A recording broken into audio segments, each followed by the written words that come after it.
儿子，你们若是在天有灵的话，一定要保佑天灵度过这次难关。怪我无能，护不住天灵。但是我怎么也没有想到，大哥他们一家竟为了谋夺你们的遗产，狠心的把天灵推下山崖。姑姑，我疼。天灵，别怕，姑姑在的，姑姑会一直陪着你的。天灵，祖师保佑，祖师保佑，一定要保佑天灵平安度过这次难关。我求你了。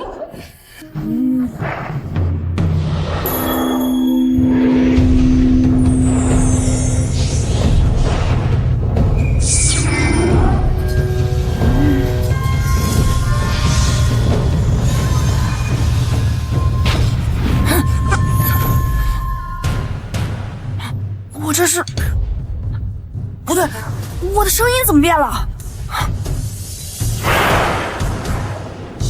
高清，当年我收进天宝阁的那个小血童，500年前机缘巧合下成了画中人，再一次苏醒，想不到成了徒子徒孙的后辈了。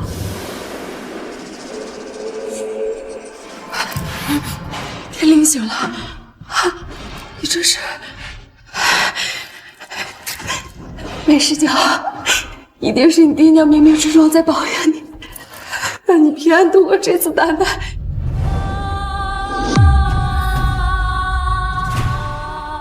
姑姑今日就当着你爹娘的牌位此事，哪怕是死，也一定会为你讨回公道。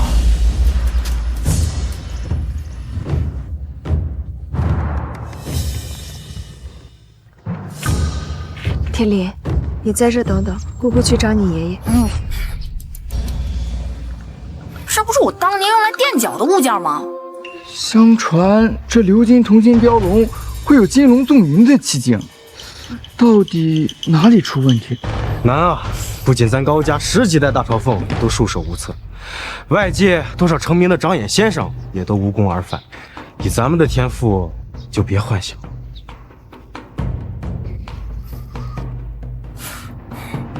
有这么难吗？望起时针，宝灵自现。唉，这么多年了，我的眼睛什么时候才能好呀？难怪这些人找不到雕龙的秘密，原来是把老龙的眼睛给挖了，变成了一件残器。老龙，500年不见，别来无恙啊！难道你是？你？难道你是？杀了你这么多年，难为你了。别急，我现在就来给你点眼。啊！虽然不怎么好看，但也足够。来，过来。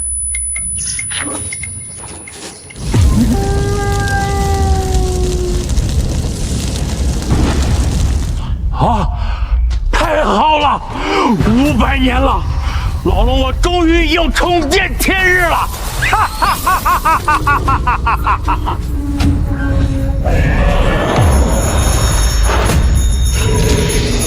龙眼颤抖，这是神剑祖师再临世间！来人，何主，传我命令，天宝阁今日出世，迎回神剑祖师。是。天宝阁重开山门，高老爷召开考古宝堂朝奉选拔，对神剑风鸣，想必是势在必得。没错，高家少爷高峰过手数千件古玩，从未打眼，是神剑风鸣最有力的争夺者。金龙纵云，难道是？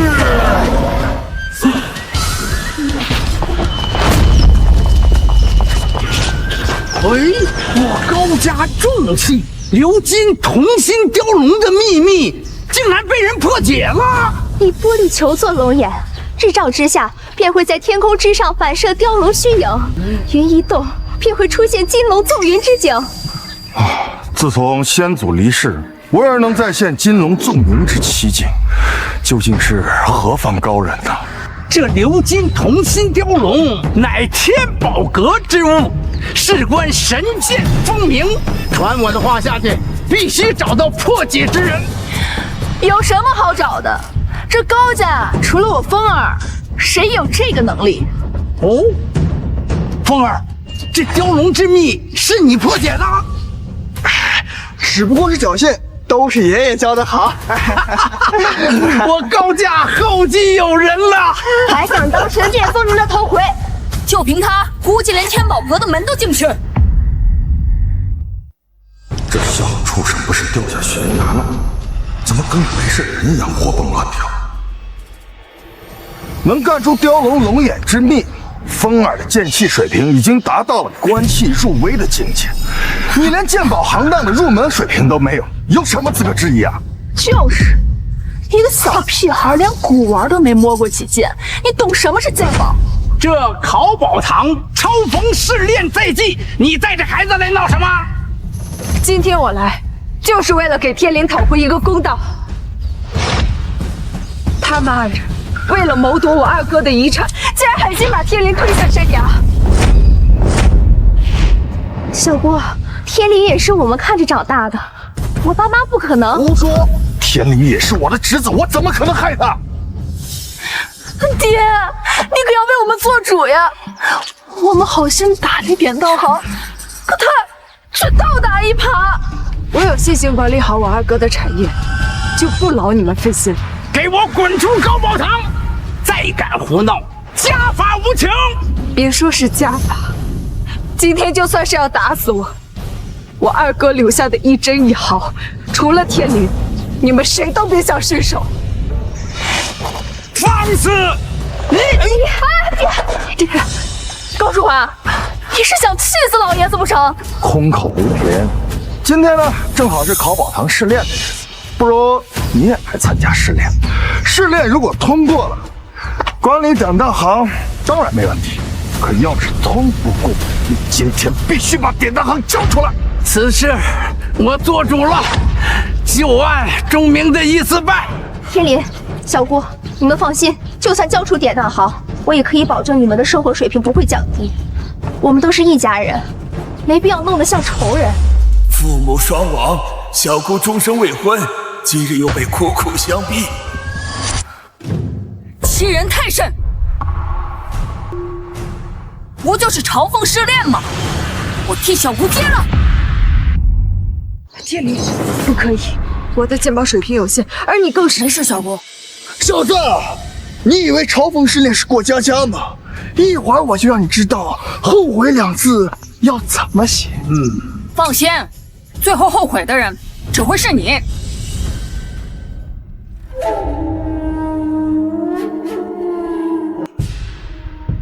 拜我的画像，还要与我比试？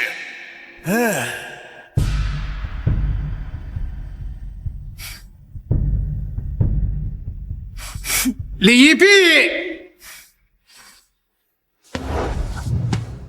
高家考宝堂试炼第1项变器选宝，这7件宝物真假参半，谁率先从其中找出价值最高的珍宝，谁便是高家这一辈的大朝奉。现在开始吧。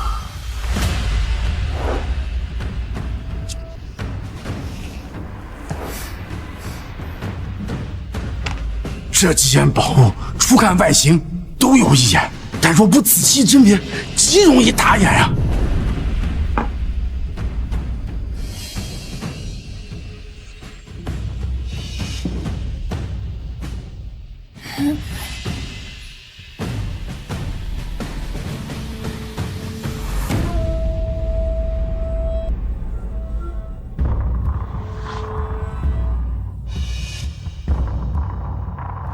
这次变器选宝，不但考验的是眼力，还考验辨别真假的速度。以我的眼力来看，这几件宝物当中，价值最高的应当是这盏宫灯。至于这幅下禅图，么拉稀玩意儿？这造假样的技术这也太低了。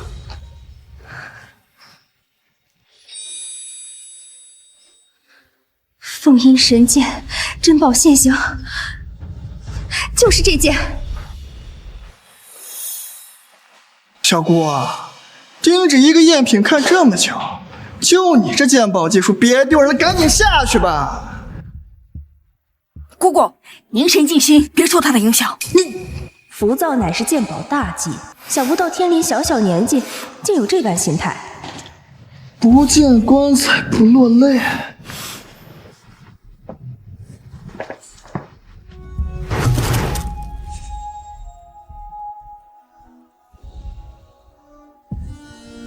爷爷，我选这件。好。这件宫灯造型古朴，可谓是一眼大开门的老物件呀。长眼一看，能到大宋一朝。哈哈，高家大少，好眼力！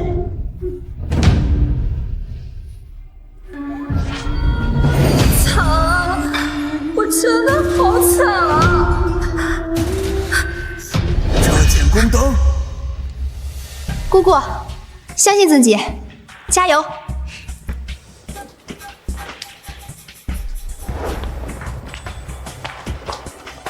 爷爷，我选这件。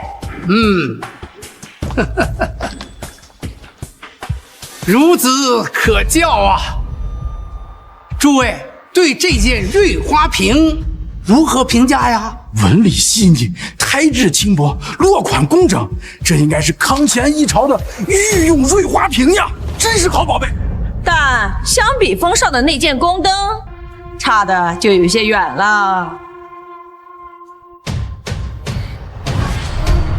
我可是500年前的宫廷御用之物，连当初的皇后娘娘都爱不释手。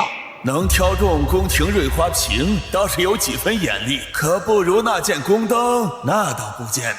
其余几件都是赝品，这件鸳鸯龙纹盘，应当就是最后的真品了。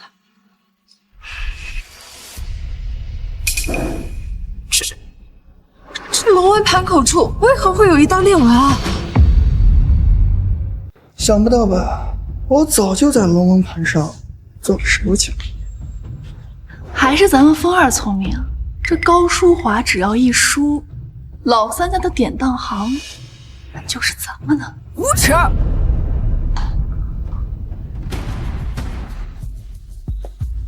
香快要燃尽了，你倒是快选呀！不听劝，非要上去逞强，结果连一个小辈都不如。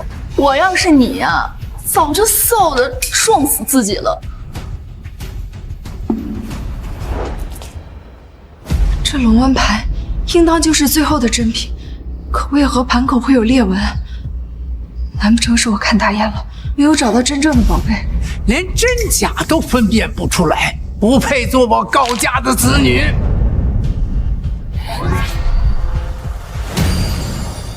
我居然没有迷惑到他，难道他看出来我是人工染色的了？前段时间在化学料桶里泡了好几天，哎，总算有件像样的衣服了，哈哈哈。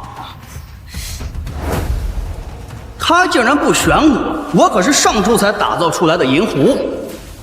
王八蛋，竟然敢毁了我的衣服！这些人竟然当我是赝品，气死我了！几百年了，就没人发现我体内的宝物。鸳鸯龙纹盘是真品不假，但却被高峰毁了，藏器于物，以假乱真。你们想不到吧？真正的绝世珍宝是这件下禅图。丢人现眼，就这点半吊子水平还出来鉴宝？要我说啊，老二的典当行迟早都得败光在你手里。小郭，选不出来就赶紧下去，只要你承认害高天灵的话是你诬陷我们一家，并且磕头道歉，我们就不会管。事情快来不及了，姑姑，快选那份下山图！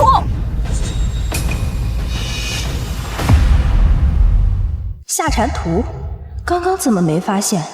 这幅下禅图虽然画工粗劣，可画布厚度异于寻常，难不成其中真有玄机？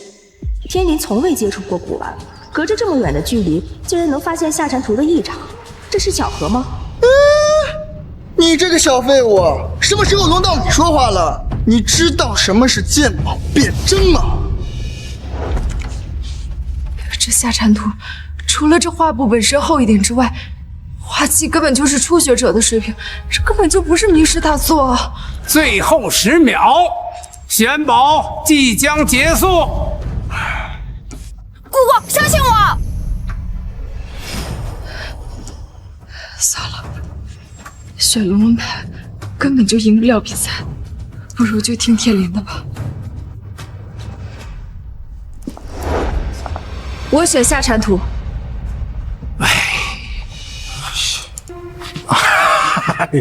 这下禅图画工粗糙，还不如我那3岁的儿子。这画布质量更是粗劣不堪，这明显就是上不了台面的赝品嘛！挑来挑去，就挑出来这么个破烂玩意儿，真是蠢货，居然听信高天灵的胡言乱语，非要死鸭子嘴硬。三叔家的产业，他根本就不配继承。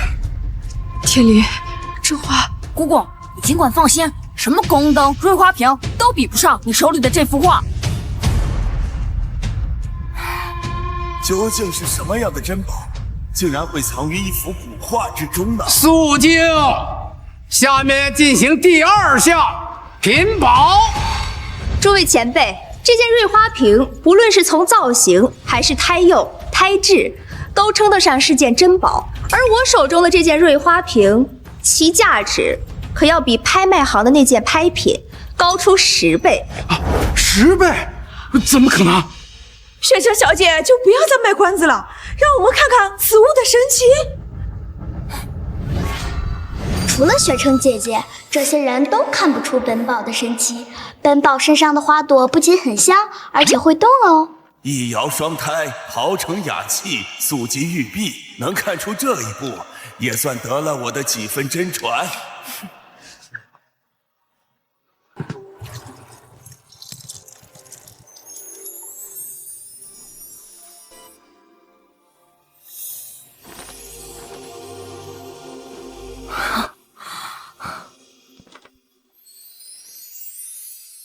以假花招真蝶，这就是瑞花瓶的真正价值。这究竟是怎么做到的？竟然还有一股淡淡的花香，哇，好宝贝啊！我手中的这件瑞花瓶，胎釉当中掺杂香料，胎质细腻透亮，会随着温度的变化出现花卉盛开之景。请爷爷见价。此瑞花瓶价值3000万。到我了！今天我就让你们看看，高家大炒粉可不是什么阿猫阿狗都能当的。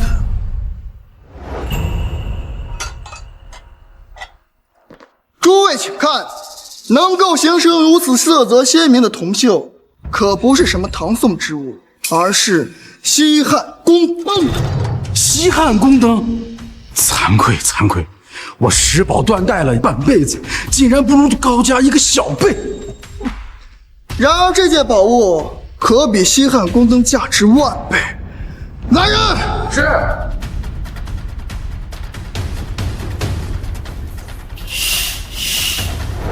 拿着你的破画好好看看，什么是真正的宝贝。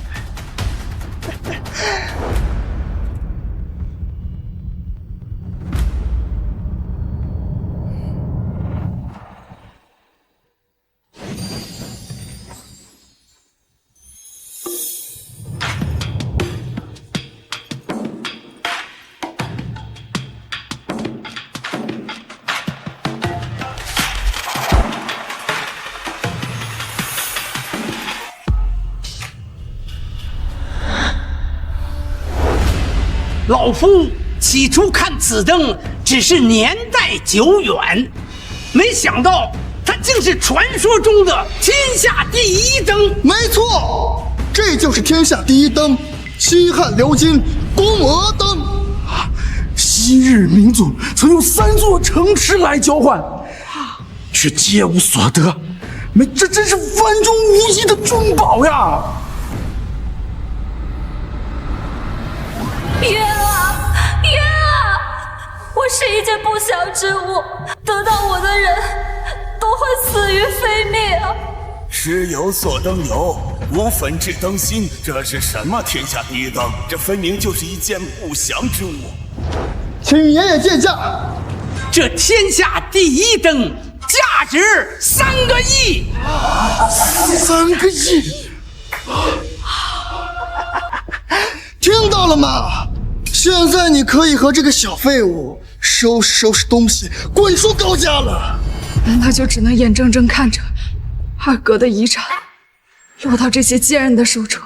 就你跟这个小废物加在一起，也不及我风儿的一根脚趾头，还不赶紧给我滚，等着我们动手吗？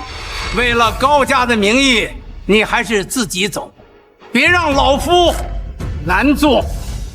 急什么？谁说我们输了？冥顽不灵，难不成你觉得你那幅破画能比得上我这天下第一灯？在我眼里，他一文不值，一文不值！你一派胡言！你要是管不住这个小崽子的嘴，我不介意替你管教管教。管教二哥的孩子，你没资格。难不成你觉得这是赝品？他真正的名字叫长信魂灯，此物不祥，克宅。我劝你啊，还是早点把这灯扔了，免得早死啊！不祥克宅，这不是咒人死吗？小小年纪如此阴毒，这考宝堂怎容你大放厥词？赶快给我退下！你就是这么教小孩的？小小年纪不学好，就知道搬弄是非。天林就算再不成器，也比你们一家狼心狗肺要强10000倍。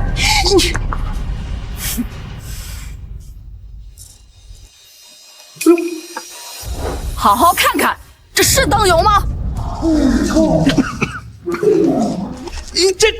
这怎么是尸臭啊！哎呀！你放下我的姑娘！冤啊冤啊！我怎么隐约听到有人喊冤？莫非这宫灯真是不祥之物？小崽子，你又使了什么见不得人的手段？看清楚了吗？这5道血痕代表着已经有5位魂灯的主人死于非命，而且除了石窑，整件器型都是由人骨所制。人骨！除了底部有一圈铜锈，这灯身毫无锈化痕迹，难道真是人骨宫灯？一眼便弃，天林小小年纪怎会如此厉害？像这样一件克命不祥的宫灯，我说它一文不值，有错吗？就算我手中的宫灯是不祥之物，但它也是古物，而你手中这幅破画，它根本就是赝品。赝品！蝈蝈，让这些人好好看看，到底是谁有眼无珠！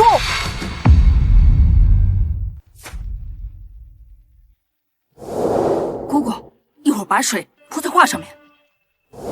既然选择了这幅画，那就相信天林。一动不动做什么？现在赶紧给大家讲讲，这幅画是哪个大家的大作呀？你看你这孩子，怎么就知道为难你姑姑呀？对着一副赝品，难道还能讲出花儿不成？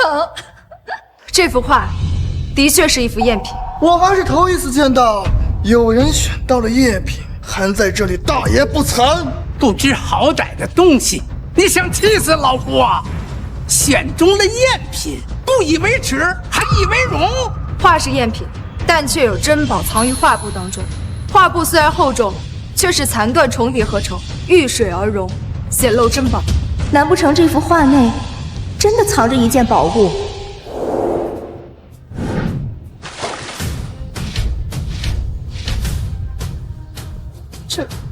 这怎么回事？水怎么融不进画布里啊？这幅画难道没有任何神奇的地方？是我想错了？吓死我了！还真以为这小崽子选中了宝贝，这水都不容易化布，哪儿来的珍宝呀？这就叫一本正经的胡说八道！老夫一而再、再而三的给你机会，你把高家的脸都丢尽了。来人，来拿家谱来。爹，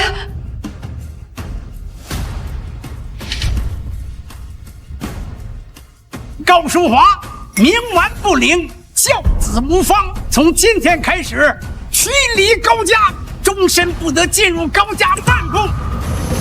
老头儿，着急什么呀？再仔细看看呀。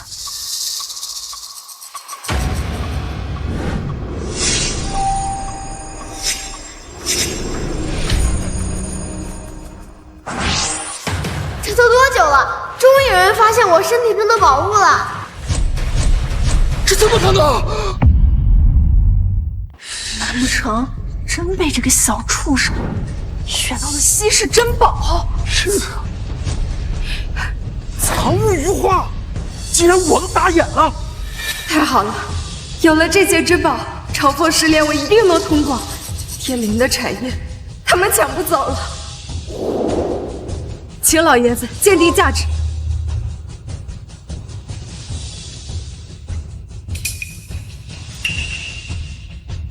你说这是奇石珍宝？嘿！爹，你这是要干什么？睁开你的狗眼看看，这就是一个一文不值的破石头。折腾了半天，原来就是一块破石头呀！我看这画布还值个几十块钱，这被视为珍宝的石头，恐怕价值连几十块钱都没有吧？这怎么可能呢？这块石头明明藏于画布当中，这怎么可能没有价值呢？爹，你再仔细瞧瞧。混账东西！老夫几十年从来没走过眼，你不知道从哪儿弄了这么一块破石头，想蒙混老夫？你当真老夫是老眼昏花了？臭老头，竟然敢说我是破石头！小爷我可是玉禅石。来人，把他给我拖出去！就当老夫没生过这个女儿。慢着！能把玉禅石当作破石头，老头，你是真老糊涂了！哎，你竟敢骂老夫！哼，这就是你教育的不懂礼教的小畜生！大胆！高天林，你是个什么东西？竟然敢辱骂爷爷！爸，这小子心黑的很，高家绝不能容他。哎呦，都怪我！要是当初把天灵交给我抚养，现在也不至于变成这样。好的很，把这个小畜生也给我驱逐高家！血缘至亲，却无情无义。小崽子，你真是没救了你！也就你把一块石头当宝呢。寒蝉玉质，退会登仙。今天我就让你们开开眼。不就是一块玉吗？还把这块破石头当宝贝？啊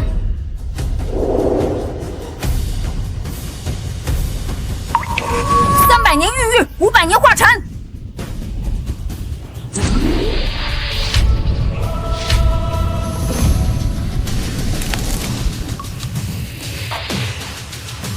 夺天地造化，逆乾坤万物，这才是真正的玉禅石。逆木为玉，这真是稀世珍宝呀！原本的石油变成了金液，把一件不祥之物变成了锐气。玉禅石价值无量啊！这块破石头竟然真的是绝世珍宝，这小崽子是怎么看出来的？窥物真形，忘弃时真，这是当年神剑祖师才达到的境界。天灵他，太好了，天灵，你爹娘的产业总算是能保住了。小女子被诅咒纠缠了1000年，多谢恩人出手相救。无妨。傻眼了吧？让你们说我是赝品？对，你们全家都是赝品！难道猪手压死这飞了？你只不过是瞎猫碰上死耗子，不算，这场试炼不算。就算再比10000遍，你也不是我的对手。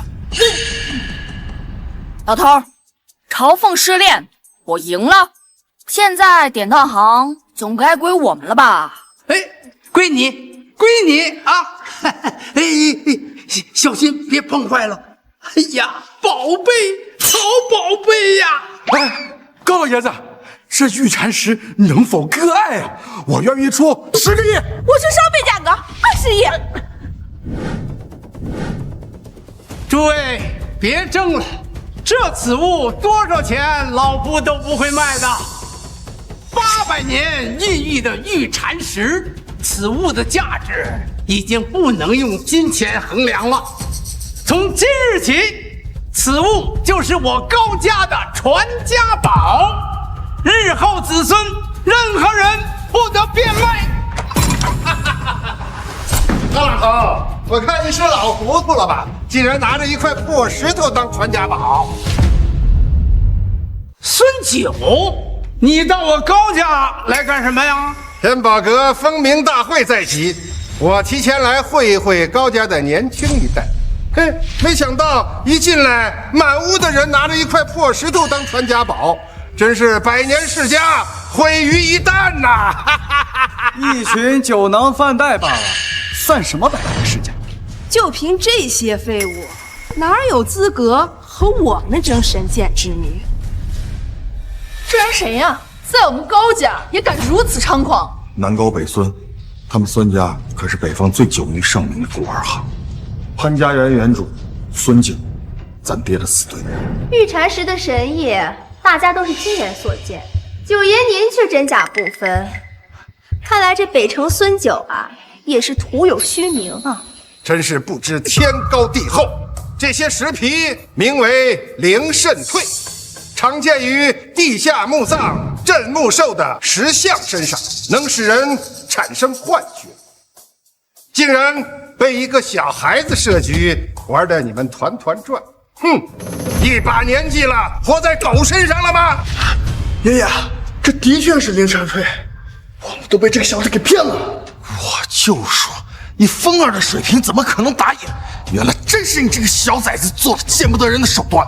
肯定是高诗华教的。为了老二家的产业，你真的是什么下三滥的手段都敢用。哼，不走正道，净搞这歪门邪道。这，嗨！哼，你们2个不孝子孙，给我滚出高家，从此不能踏入高家半步。真的是灵肾退吗？可之前龙盘明明有一道划痕，现在却完好如初了。臭老头，竟然敢摔我！哎呦，疼死我了！小鲁氏，一会儿替我狠狠地教训他们。我走可以，但要把二哥家的产业还给天灵。还敢要产业？你真的是把不要脸贯彻到了极致。妈，你少说2句。小姑，你别着急，爷爷只是一时生气，不会不顾血缘亲情的。真胆在前，有缘无分。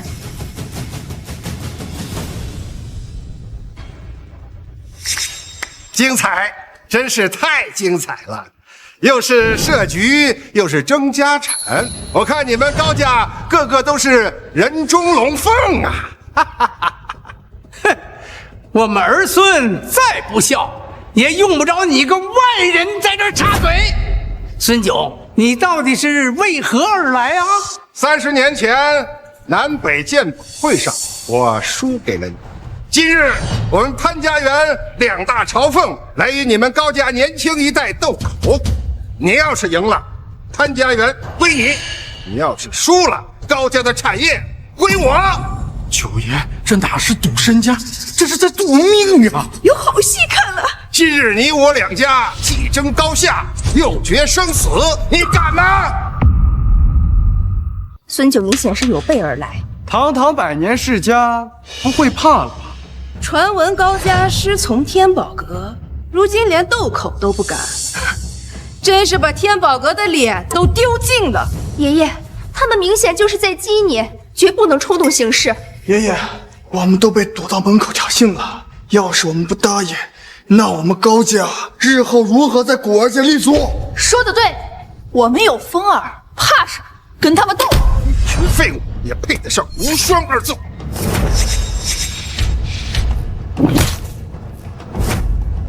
欺人太甚！好，今日我跟你斗。两位要斗口，不妨我来当个裁判，如何？赵家，莫非你是天宝阁阁主赵怀瑾的女儿？久言慎言，天宝阁的阁主向来只有神界祖师一人，我赵家历代不过是代为长官。哎，赵小姐远道而来，所谓何事啊？一来是父亲念到老爷子身体，特意来看看；二来呢，是为了这破解雕龙之秘之人，来找我的。赵小姐，我就是破解流星同心雕龙的人。父亲临行嘱托，只有祖师才能再现精灵纵云之境，破解之人便是祖师在理，一定要以礼相待。高少真是天纵之才，竟破解了100年之秘。等高少驾临天宝阁，我赵家必定扫踏相迎。赵家的人竟然这么看重我！来人，这是我顺路收的几块山料，我看成色不错，不如就由他们来斗。我没意见，行。好，这3块山料当中唯有1块含玉，哪一方最快出狱，哪一方获胜。刘轩，给高家人一点颜色看看。哼，风儿，给咱们高家开个头彩。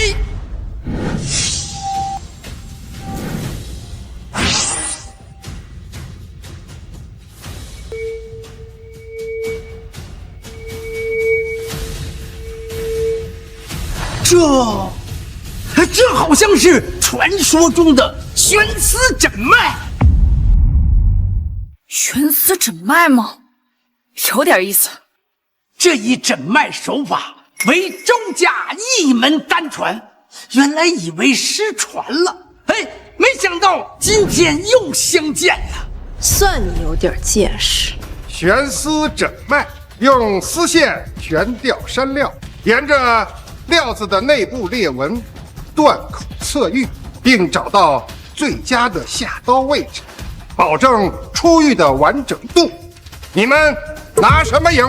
孙九，你为了和我高家争斗，真是费尽了心机呀！ 30年前的屈辱，今天一并奉还。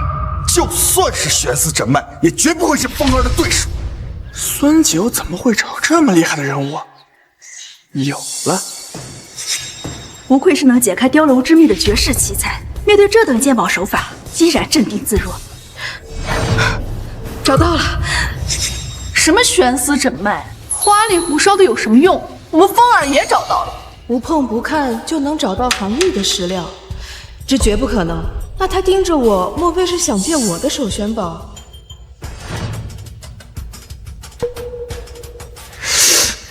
不是这块，找到了。赵小姐，你果然具有慧眼，这块石料中确实含有绝世翡翠，能解出雕龙之秘的眼力，怎么会选错？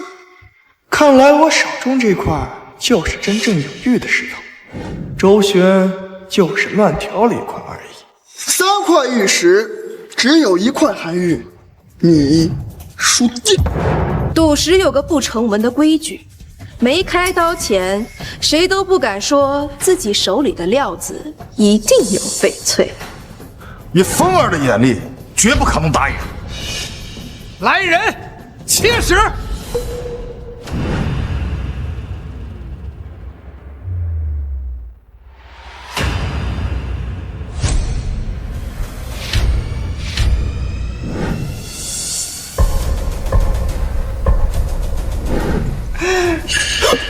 这怎么可能？我竟然输了！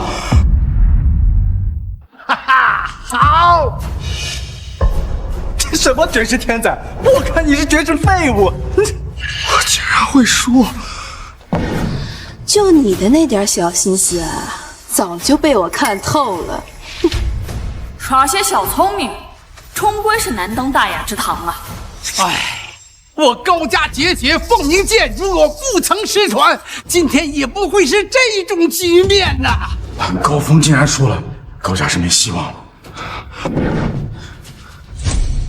爷爷，我，没事啊，风儿，你只是一时失误，咱们还有雪城呢。连高峰都不如，还想赢我？哼，痴人说梦！能不能赢，要比比才知道。雪城，全靠你了！来人，上料！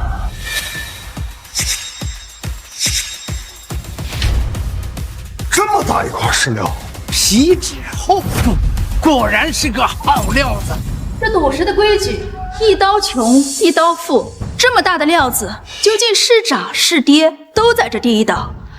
这第二场比试，每人只能切一刀，先界玉者获胜。这么大的料子，要快速准确的找到玉石，这难度比刚才何止提升了10倍呀！爷爷，我一定会全力以赴。我劝你早点认输算了，别一会儿下不了台面。多说无益，请。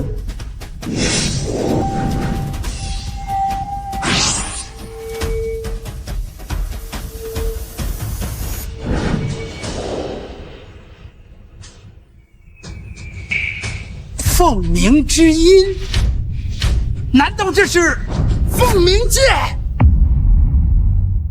学得有模有样的，不错。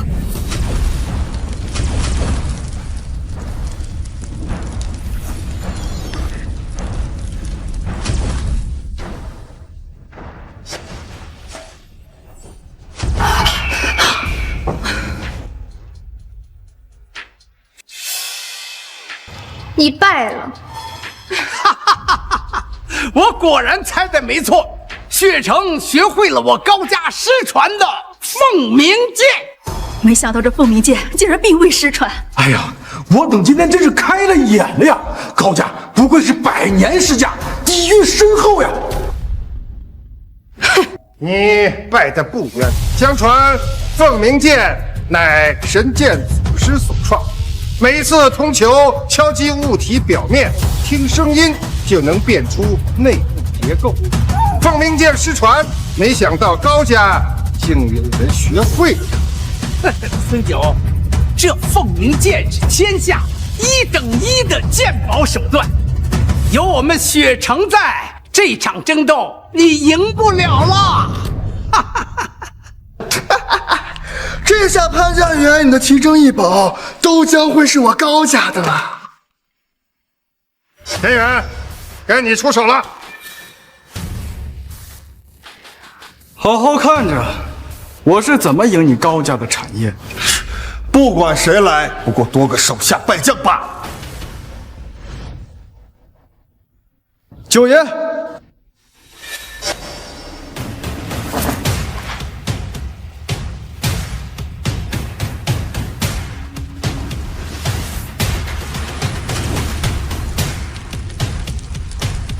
凤鸣剑可不止你一个人会啊！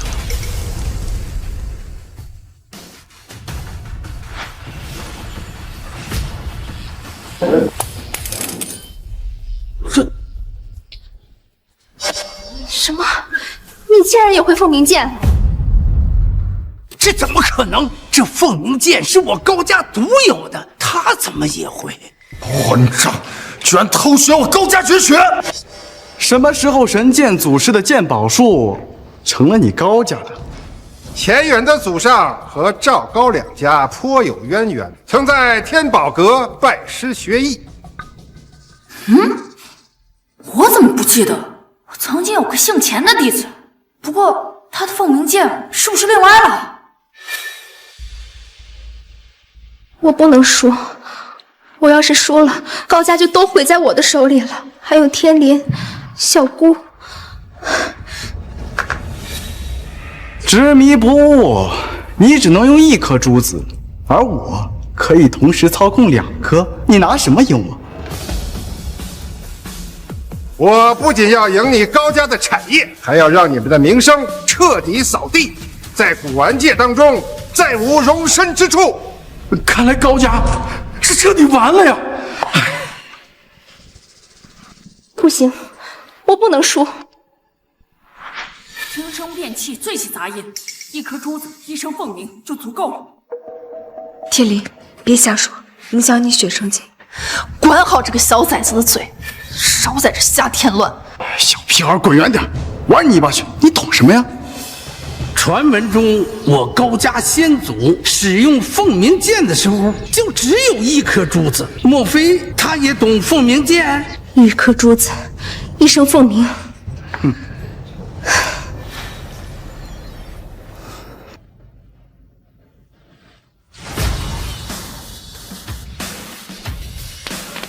什么？这不可能！不错，还算有悟性。找到了，切口在石王底部10寸处。孙九，今日斗口你输了。极品帝王绿，大涨呀！这一块翡翠少说也有20斤重，肉质光滑透亮，涨了100倍不止啊！仅凭一句指点就能让高雪成反败为胜，难不成他才是我要找的人？天离，谢谢你，刚刚要不是你帮我，恐怕我都赢不了千远。你谢他做什么？这都是你自己的功劳，跟他有什么关系？要不是我今天发挥不好，姐都不用你出手，我一个人就能赢他们2个。你们2个不成器的废物，我要你们有什么用？九爷，您现在可以准备潘家园的转让合同了。要不是你在这作梗，他们能赢吗？我不服！把失败归结为小孩的身上，哎，堂堂潘家园的园主，难不成就这点气度？九爷，既然赌了，就要服输。这若是传出去，岂不是让天下同行人耻笑？合同就在这儿，但想要潘家园，除非再比一次。我收到了一块奇石，据说这上面的红纹是龙血所制。你们高家不是有能耐吗？谁要是说出它的来历、年份，合同我双手奉上。九爷，这斗口的规矩你也知道，一阶输了1次，想要再比，得加入。周旋、钱远，把你们的产业也交出来。云城藏宝阁，周家100年古玩积累，钱家10座古董行。这些够还是不够？咱们再比一次，今天不是你死，就是我亡。不管是谁，只要你能说出他们的来历，就算你们赢。这皮纸和纹路似骨非骨，哎，闻着竟然有一股血腥味儿。哎呀，老夫实在看不出什么门道。哎，雪城啊，你来试试。只要雪城使出凤鸣剑，即刻便能食物断代。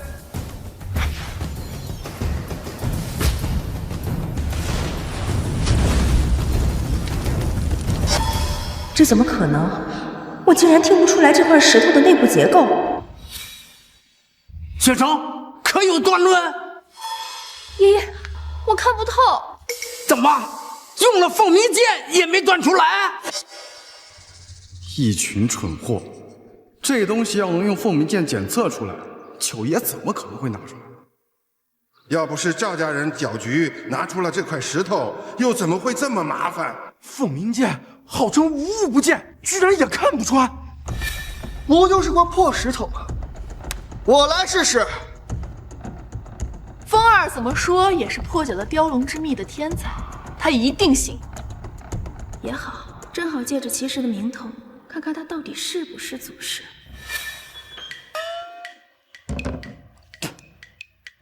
似铜非铜，似铁非铁，这到底什么玩意儿？哗众取宠，看不出来，早点滚下来！反正没人知道这东西的来历，我编一段，谁能知道？作为高家年轻一代最有实力的天才，刚刚经过我的确认，我已经知道这块奇石的来历。好，风儿，快给他们说说，好好打打他们的脸啊！不可能啊，连赌石都输了，他能看出来我多年的谋划？此物纹路泛红，乃是铁锈沁入石中，来源于秦代时期，乃是史书中记载的引货云铁。这么能点，的确是个人才。仔细一看，好像是那么回事。高家大少爷真是阅历深厚啊！之前赌石只不过是一场疏忽，高少爷的能力可是有目共睹的。哈哈，好啊，风儿果然没让我失望啊！九爷，现在怎么说？爹，这场赌局可是风儿赢下的，那这些东西你都得交给风儿，省得有些不出力的人还惦记。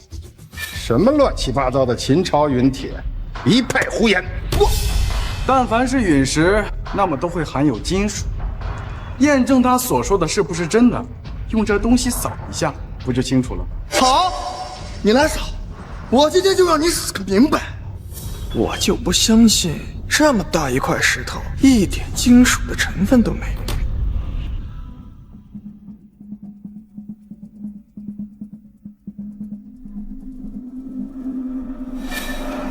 就是你说的秦朝云铁，笑死我了！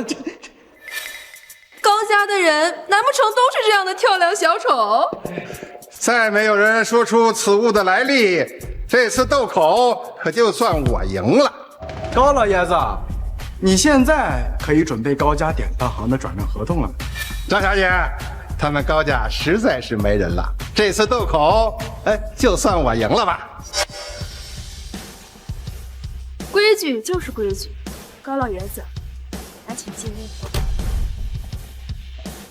嘿，不堪大用啊！我堂堂100年世家，老天要灭我高家不成？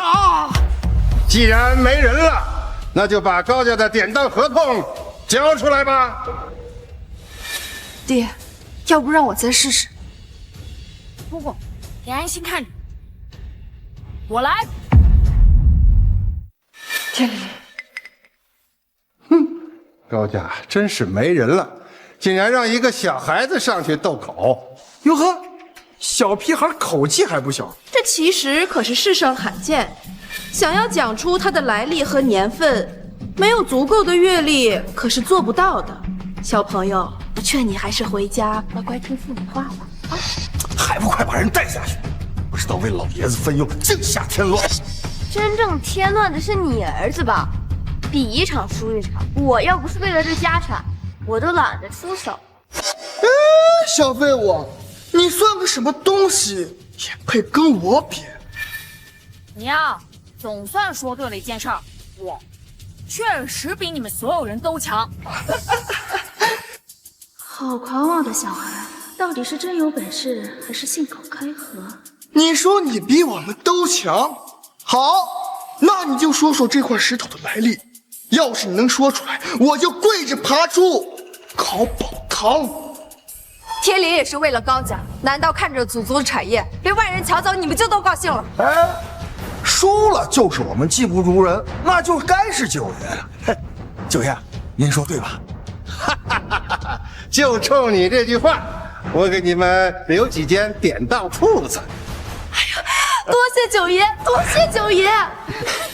你们，人家都上门欺辱我们了，祖宗的产业都快让你们给丢了，竟然没有半分廉耻之心呐！爸妈，你们，我们怎么了？每个人都会先为自己考虑。再说了，这豆口也是老爷子你自己接下来的，那要怪，也只能怪你自己。我之前竟然没有看出来，你们是这样的尖酸刻薄呀！老头儿都这么大年纪了，淡定点儿。放心吧，我赢定了。不行，我不能输，听声辨气，最其杂音，一颗珠子，一声凤鸣就足够了。或许天灵真的能做到。爷爷，不妨让天灵试一试吧。既然高家无人可用，天灵，你上去试试。行啊，那就再让你们多蹦跶几分钟。旺气时针，神剑古今。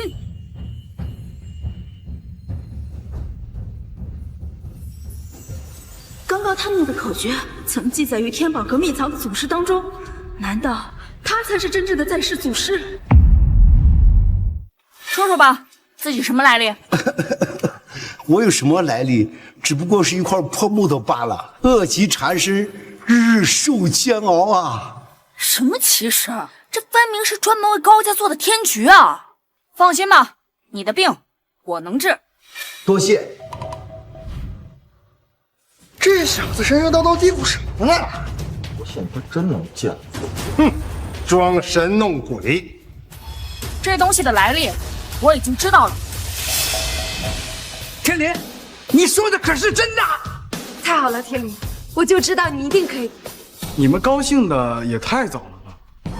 鉴宝行的规矩都忘了，金口不张，一切都没有定论。哼，那你倒说说这件奇石究竟是什么来历？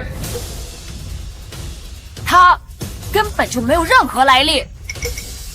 现在看到了吧？他就是一个不折不扣的大白痴。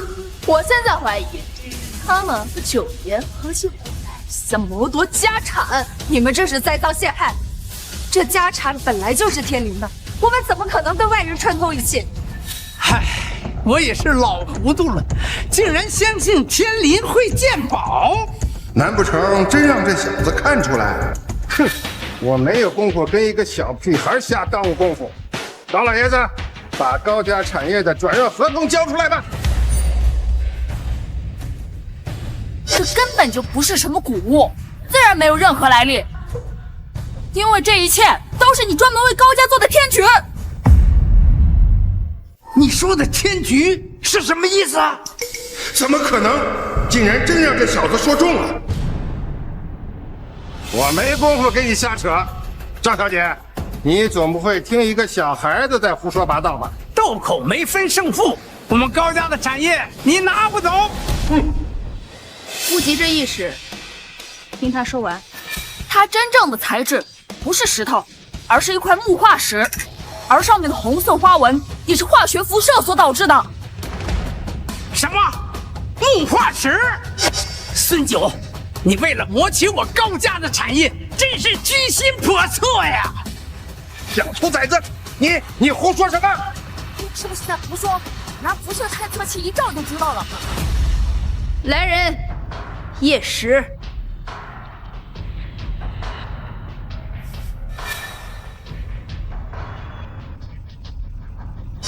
小姐，这东西辐射量严重超标，长期接触对人类有巨大的危害。想不到是九爷设的天局，高家小少爷能一眼断石，这才是绝世奇才呀！怎么可能？还真让这个小崽子给说中了。我为高家设的10年天局，竟然毁到一个小娃娃的手里！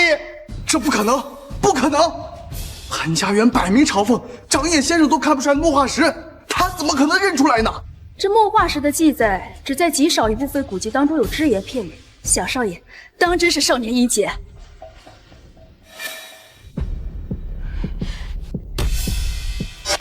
斗口胜负1分，赌注概不退回，这是规矩。哈哈哈！这些产业，老夫就笑纳了。这些产业先放你那儿保管几天，等到天宝阁的封明大会，咱们再一决高下。走！这么多产业和古董，爹，这次雪城和风儿也出了不少力，是不是也该给我们分一点？分给他可以，分给你们不行。你只不过是侥幸认识木化石而已，你有什么可得意的？你说到底，我们也是血亲，你凭什么不分？血亲当初你们两个把天灵推下山崖，想要把我赶出高家的时候，可没想过我们是你的血亲。这么多产业你想独吞，我不答应。够了！田林，把这钥匙和潘家园的产业你都收好。雪城，那些产业都是你的。田林，你年纪还小，这些产业大伯母先替你打理，等你以后长大了，大伯母再还给你。混账！我很好奇，你也能看得到宝灵？我看不清，但我能察觉到。唉，忙了一天，累死我了。天地万物，愿灵于内，你能察觉到，也算是有点天赋。是不是你再现了金龙纵云之境？对啊，就是我。不过你是怎么知道的？我一开始只是有所怀疑，但是刚刚看到你施展的问灵鉴宝术，我才终于确定，你才是我要找的人。那有什么难的？我还会很多别的鉴宝术呢，想不想学啊？这鉴宝术乃是古玩行当的不传之秘，极为珍贵。你还会别的？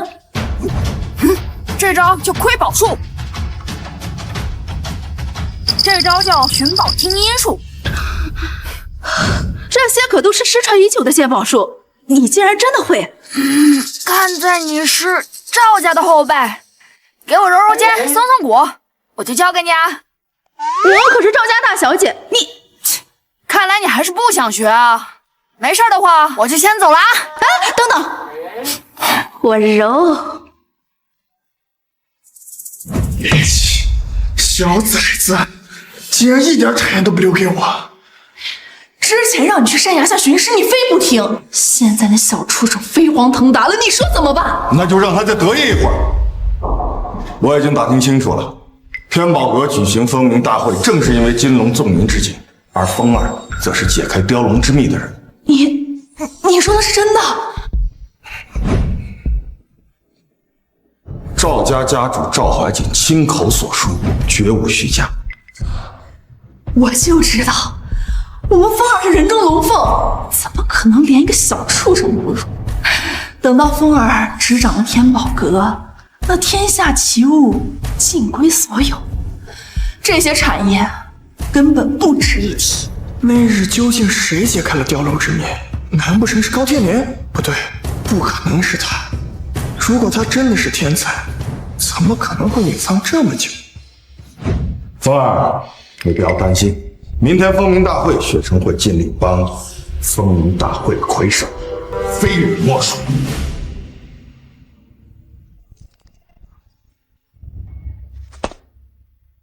前殿太吵了，还是阁内安静点儿。500年过去了，我终于再一次又回来了。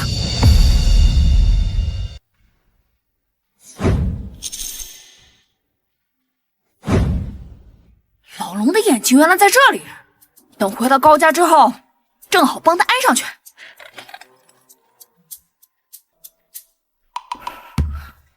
老伙计们，500年不见，有没有想我呀？祖师爷，你终于回来了，祖师爷，你怎么变成小屁孩了呀，祖师爷？老师，奴家等的好苦啊！都500年了，一点也不稳重啊！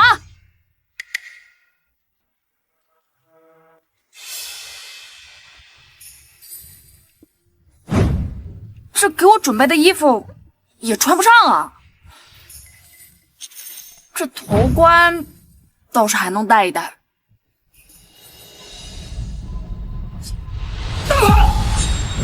哪里来的野孩子，竟敢妄动祖师的东西！这不就是给我准备的吗？没大没小，天宝阁不比你家，不是你可以来撒野的地方。青莲没跟你讲我身份啊！哎，还敢指挥小姐的名讳，信不信我替你家长辈教训教训你啊！哎，算了，小娃娃淘气顽皮，带到前殿，让长辈认领吧。是。哎呀，走，走吧，家主仁厚，就不找你麻烦了。哼，在我的地盘，你们敢动我？切，还敢蹬鼻子上脸呢！混账！祖师的椅子岂是你能坐的？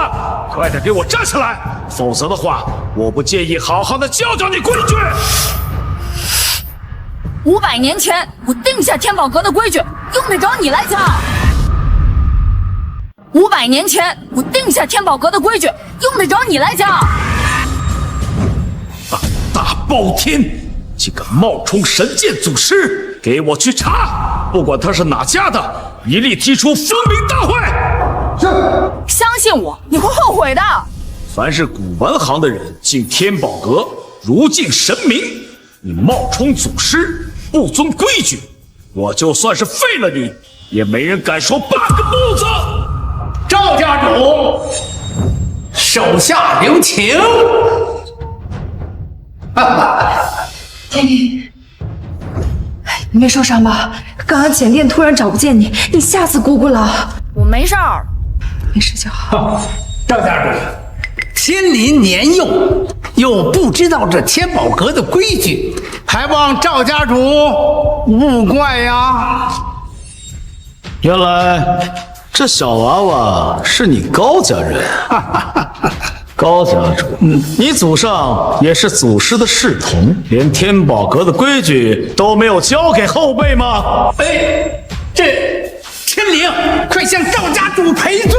赔罪？我就怕他受不起。你这孩子，我平日是怎么教你的？赵家主，怪我，是我没有教好天灵，我代他向您赔个不是。我看在你是高家人的面子上，不与你一般计较。但是基本的礼数规矩要懂。你一个后生，我怎么就受不起你的礼了？算起来，我跟你还差几百岁呢，你当我的徒子徒孙还差不多。天灵，怎么什么话都敢说？我没听错吧？他说赵家主是他的徒子徒孙。我说高淑华，你是不是给他毒蘑菇吃多了，都出现幻觉了？原来是个小疯子，看来你能认出木化石，不过是走了大运。高家主，我给过他机会，可是这个野小子一而再再而三的挑衅我天宝阁的底线。来人，把高家人给我打出去，不得参加封明大会。能干什么？赶紧给我滚！我们跟你可不一样，风儿可是破解了雕龙之谜的奇才，是这天宝阁的座上宾。爹，事到如今了，你还护着他们？他们只不过是侥幸赢了一场斗口，而我才是今后执掌天宝阁的人。这么简单的道理，爷爷难道不懂？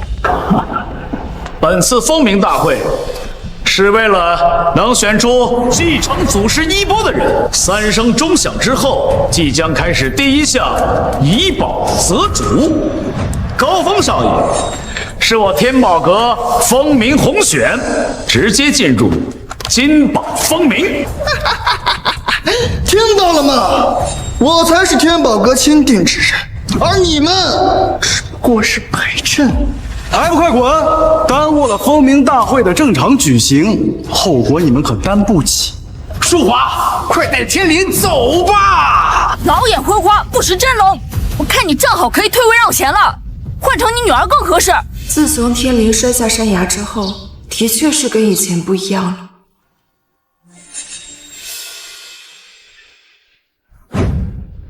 吉时已到，来人，把他们给我轰出去！慢着！爹，高天灵才是解开雕龙之谜之人。你说是他一个小娃娃破解了雕龙之秘？那日我记得朝凤试炼之前，考宝堂当中的确只有天灵一人，难道真是天灵？高家的鎏金同心雕龙，在座的诸位都曾尝试破解。赵小姐，你的意思是，我们这么多朝凤先生，难不成还不如一个乳臭未干的小崽子？赵小姐既然连这种鬼话都会相信，你胡说！我儿子才是破解雕龙之谜的天才。赵小姐，这小子满嘴谎话连篇，你可不能被他给哄骗了。真正让金龙重现的人是我。爹，这次我前去高家，发现高峰不过是突兀其表，真正的天才是高天灵。赵青灵如此笃定，难不成雕龙之秘真的是天灵破解的不成？赵小姐，你亲眼看到是高天灵破解的，这你没看到，但是我们都看到了，是风儿破解了雕龙之秘。这能破解雕龙之秘的奇才，又怎会在斗口赌石中输得一败涂地？那是我没发挥好。经理，我得对高峰少爷无礼。爹啊，之前我们都错了，女儿说的是真的。够了！他一个不知天高地厚的小娃娃，你是觉得老夫老眼昏聩了吗？是你们自己走，还是我请你们走？你们这一群人，对着一个小孩子咄咄相逼。天灵，跟姑姑走。天灵，小小年纪居然如此厚颜无耻，赶都赶不走，高家的脸都给你丢尽了。还愣着干什么？快把天灵带走！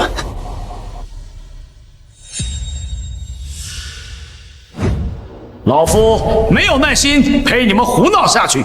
来人，我福宝阁不允许你们在这里胡乱撒野，把他们给我打出去！不就是金龙纵云吗？现在就可以让你们再见一次。不就是金龙纵云吗？我现在就可以让你们再见一次。胆大包天，你居然连我天宝阁的宝物都敢偷！这对红宝石本来就是老龙丢了的那对龙眼。你怎么知道？珍贵的从来都不是鎏金同心雕龙，而是这对由深海夜明珠打造而成的红宝石。这小娃娃眼光狠辣，气势不凡呢。你们只知道金龙纵云，而却不知道这对红宝石还有一个极为特殊的功效。老夫当了半辈子天宝阁值守，我都不知道龙眼的能力，你又是怎么知道的？嗨，说来说去，不就是想赖在天宝阁不走吗？赵家主，风鸣大会可不能再让这两个无关紧要的人继续给耽误了。三声钟响，我给过你们机会了。来人！这不成体统，老夫管不了了。小崽子，等我成为风鸣大会魁首，执掌天宝阁，你呀就一辈子做一个小废物吧。你还没资格执掌天宝阁。你找死！竟然毁了我天宝阁珍宝！这是……好好看着，雕龙之谜到底是谁破解的？金龙纵云，这怎么可能？还没完呢！溯本回源，再现往昔。金龙纵云，这怎么可能？竟然是高家的小少爷解开了这雕龙之秘。我看此事十有八九是真的。高家的小娃娃，你真的知道龙眼的用处？这雕龙的龙眼，这对玻璃珠，确实是像我几年前送给他的玩物，怎么一开始我没有想到呢？果然是身怀数种鉴宝术的奇才，连龙眼的妙用都逃不过他的一双眼睛。怎么会是他？怎么可能是他？一个小废物，凭什么能破解雕龙之秘？谎话说久了，不会连自己都骗了吧？你一定是你有什么歪门邪道陷害我风儿，是天才还是蠢蛋，一会儿就知道了。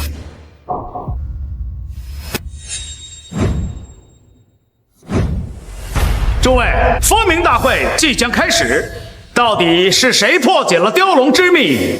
金榜风鸣之时，自会水落石出。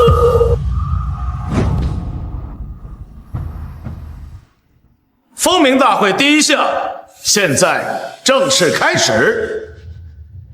这两件宝贝，乃是神剑祖师所留，其中共有36种剑宝之妙用。在场的诸位，若能使用出其中一种，便可进入第2项金宝增名。我等从没见过这2样宝贝，如何知道使用方法呀？神剑祖师的剑宝术神秘莫测，我看这2件宝贝肯定非同寻常。不愧是风鸣大会，竟不是寻常剑宝渡口，果然不简单呐！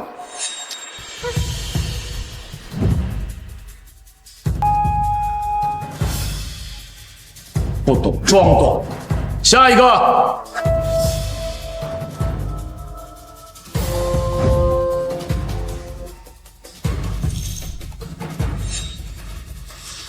你是要砸了剑宝匣吗？给我滚出天宝阁！拜得好，最好一个都别通过，让我不费吹灰之力就能执掌天宝阁。继续，我来。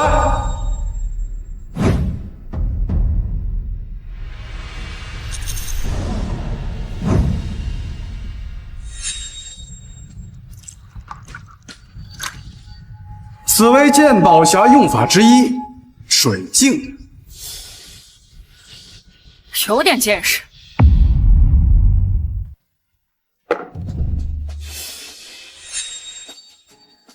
水镜可以根据宝物表皮的微量元素进行识宝断代。不错，镜花水月确为剑宝匣的作用之一，通过。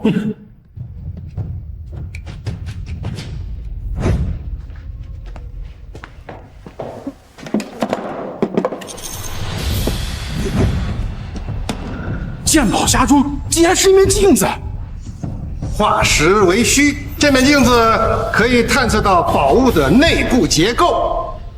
不愧是潘家园原主，竟然知道玄关宝镜。通过。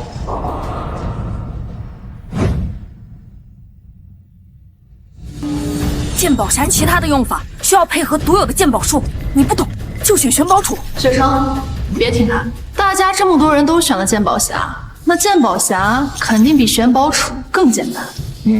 雪成，听你妈的，别听他的蛊惑。用玄宝杵敲击瓷杯，悬空刃宝，真言自现，该怎么选看你自己。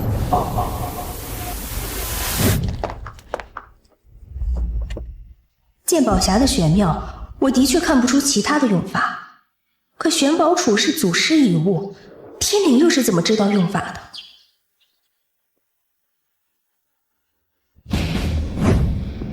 蠢货！连我都不知道玄宝杵的用法，一个小孩子怎么会知道？哎呀，可惜呀，可惜呀！我高家原本2个人进入金榜风鸣，现在只能靠风儿一人了。小崽子，你要是敢毁了我女儿的前程，我要你的命！悬空刃宝。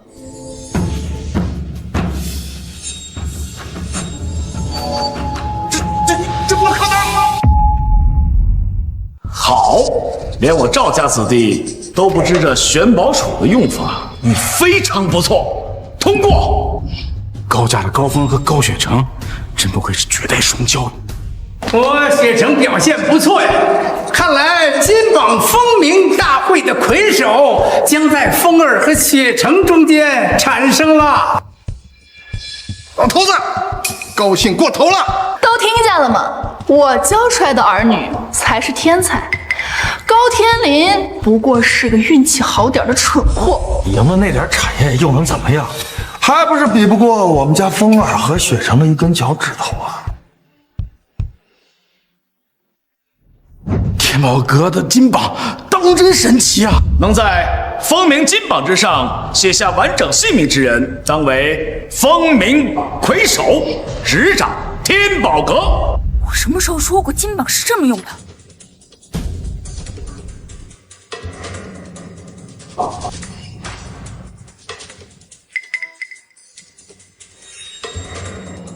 我可是潘家园天赋最高的朝奉，竟然会写不出完整的名字，只差一笔便能提名，已经很不错了。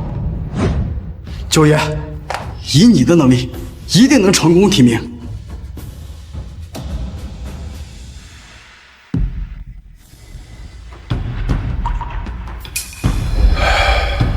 可笑，我的天赋如此之差，家产也没了。从今往后，我将退出鉴宝之行。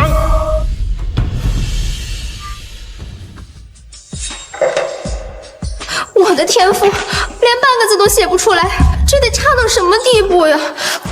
雪城的天赋竟然会是这样，那他怎么学会的凤鸣剑呢？今天就给大家看看，究竟谁才是真正的绝世奇才呢？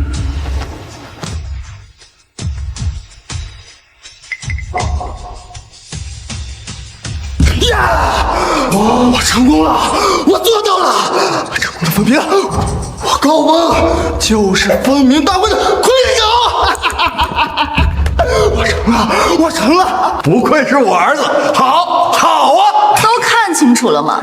这才是真正的天赋与实力，不像有些人上梁不正下梁歪。高峰成功金榜风鸣，我宣布。等等，今天可是我儿子的大事，小崽子，给我添什么乱？金榜什么时候是用来测天才的？这玩意儿不是我用来专门测蠢货的吗？你就是看本少爷分榜提名，狗急跳墙啊你！简直无法无天！既然敢污蔑神界祖师，老夫今天绝不轻饶了你！来人！等等，你们要是想对天灵动手，除非从我的尸体上踏过去。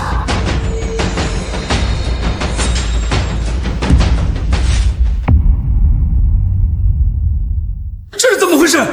风鸣金榜怎么变成黑榜了？如果高天灵不是祖师的隔代传人，他又怎么会知道风鸣金榜真正的用途？我可是高家年轻一代最有天赋的奇才，我不可能是丑了。大胆！我乃神剑祖师，500年一轮回，如今我在世，我成了祖师了，我成了祖师，我成了！你怎么了？你别吓我，你别吓我！祖师了，我成祖师了。举头三尺有神明，徐彦宏，这就是你们一家人自作孽的后果。你算个什么东西？前不敢顶撞祖师，你给我跪下！这时间无法接受，心智受损，恐怕再不治，真要成傻子了。还愣着干什么？快送风儿去医院呐！祖师，不能，你不能！赵家主，看起来这风鸣金榜不过是一个笑话，这件事儿你得给我们一个说法。这金榜变成了黑榜，堂堂的天宝斋，这纰漏也太大了吧！九爷，金榜之事，这是他天宝阁自己出了纰漏。哎，九爷无需怪自己，咱们北方古而今，还得依靠九爷您这个大旗。据我的了解，早在春秋百家文献中就有金榜的记载。一个小娃娃偶然间知道了金榜的真实用途，这件事儿不足为奇。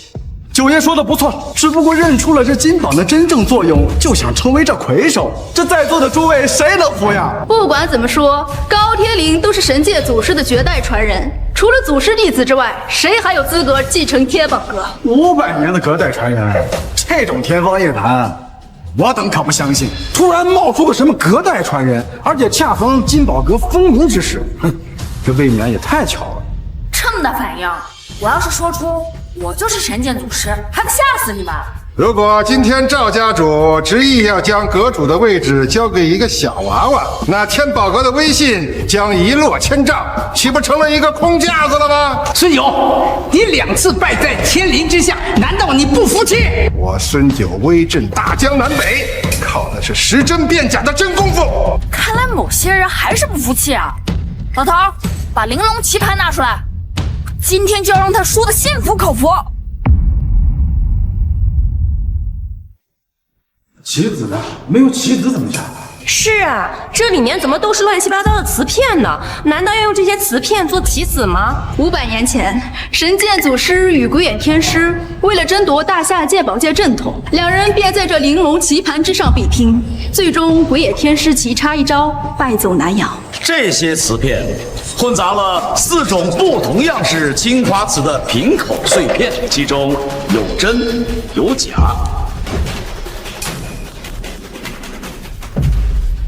为何这一个棋盘当中的棋子会有2种颜色呀？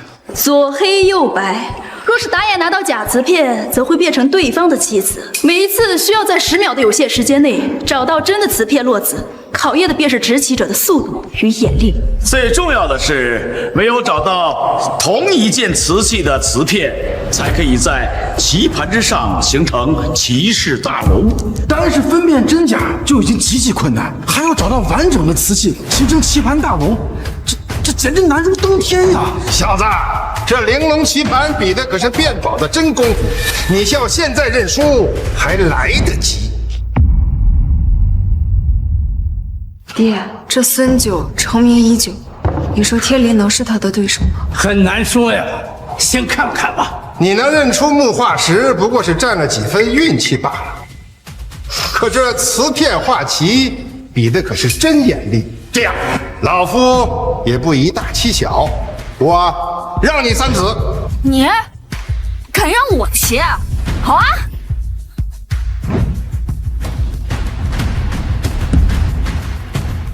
这高家小少爷眼力真是不错哎，落下这3子皆为真子。不过看落子这位置，这位小少爷不懂棋呀。第一手敢下在天元的位置，小子，你输定了。这天林眼力是够，可是这3手棋把那3子的优势几乎荡然无存了。品子行，这种棋士开局，我好像在哪里见过。3品天元，这莫非是？你是真不懂棋呀，还是不知道天高地厚，竟敢下到这个位置？我就是单纯的看不起你。今天我就好好教教你，让你知道尊敬长辈这4个字怎么写。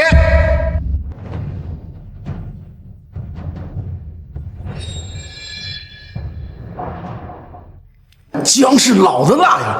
九爷这块白棋出自同一块青花瓷，而且棋势已成。反观高家小少爷，棋形散落，看似将九爷的大龙包围，可实则在中央天元这一块的棋已经近乎是死路了。天林这棋难了，已经陷入很大的劣势了。再这样下去，高天林一定是必败无疑啊！这下棋的姿势与手法，我好像在哪儿见过，怎么想不起来了呢？就凭这毛头小子也想当九爷的对手，你还不够资格。小娃娃，你我之间再加个赌注如何？行，你说。这局棋我要是赢了，你把以前赢我的财产还给我；我要是输了，从今往后任你差遣。虽然你有点老，但也勉强够资格当我的仆人。你下到这一步，别提竞赛化包围这场，我倒要看看你怎么赢了。真是厉害！才短短几分钟，九爷已经完整的找到2件青花瓷。看来这天宝阁的阁主早已是九爷的囊中之物了。好，不愧是九爷。看来今日你们得灰溜溜的离出这天宝阁了。从此以后，这大夏古玩行再也没有什么南高北孙，唯有九爷独尊。小娃娃，我这一子落下，你天元位的大龙可再没有生机了。你输定了。天林啊，还是太年轻了，刚才让你雪城上去就好了。不对，你们快看棋盘！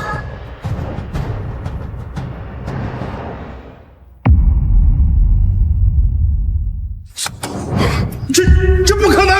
你以为围的是我的骑士大龙，但你不知道的是，我真正的骑士大龙在这儿呢。我想起来了，当年神剑祖师与鬼眼天师那一战，祖师使用的就是这种鉴宝术。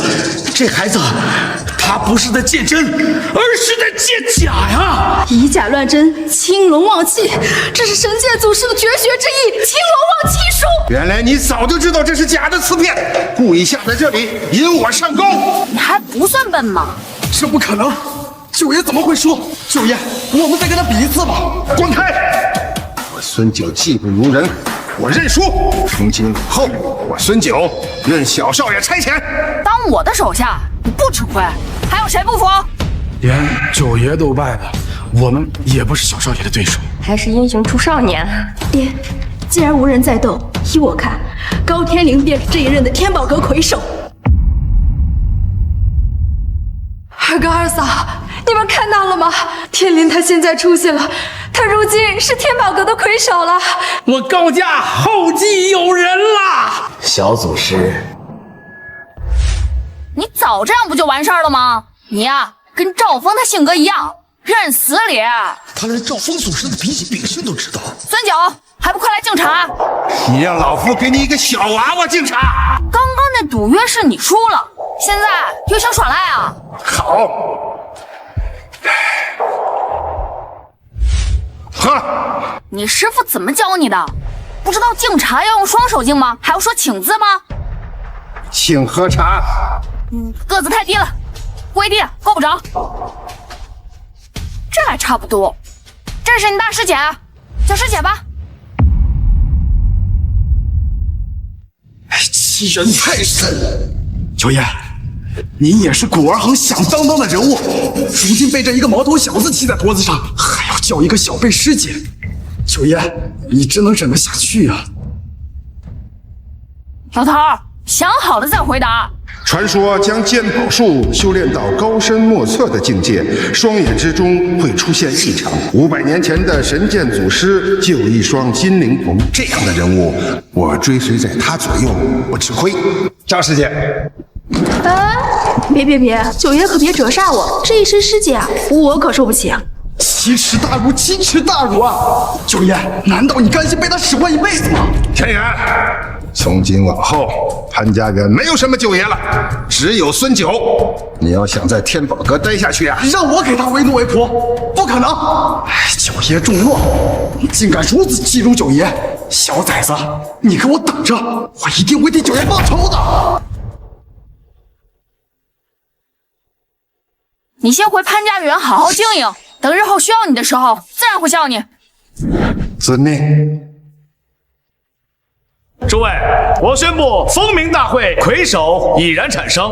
从今天开始，高天林便是我当代天宝阁阁主。我等拜见天宝阁阁主，天宝阁阁主。大夏鉴宝界真是让人失望，100年不出世的天宝阁，最后竟然选个小屁孩当阁主。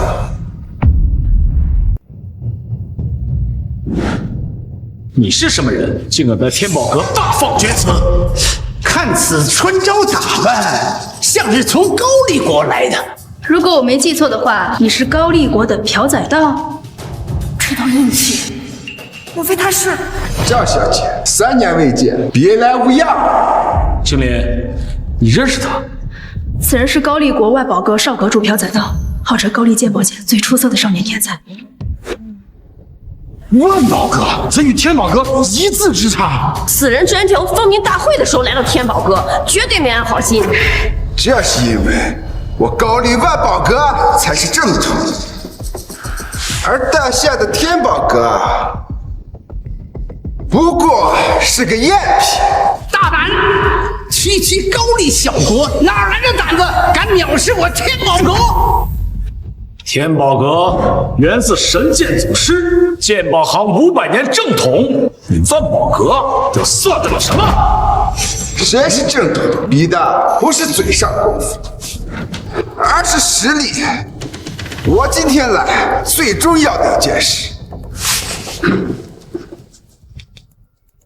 就是告诉你，大夏鉴宝界根本比不上我高丽。哈哈哈哈！规矩很简单，3个次品。你们要是找不出真的，天宝阁从此就要在大夏出名，大夏鉴宝界以后都要以我高丽万宝阁为尊。小小高丽竟敢觊觎我天宝阁正统，说吧，你要是输了呢？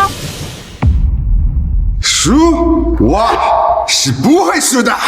你要是输了，就围着大殿爬着学狗叫。果然，小屁孩心性，答应你又能怎么样？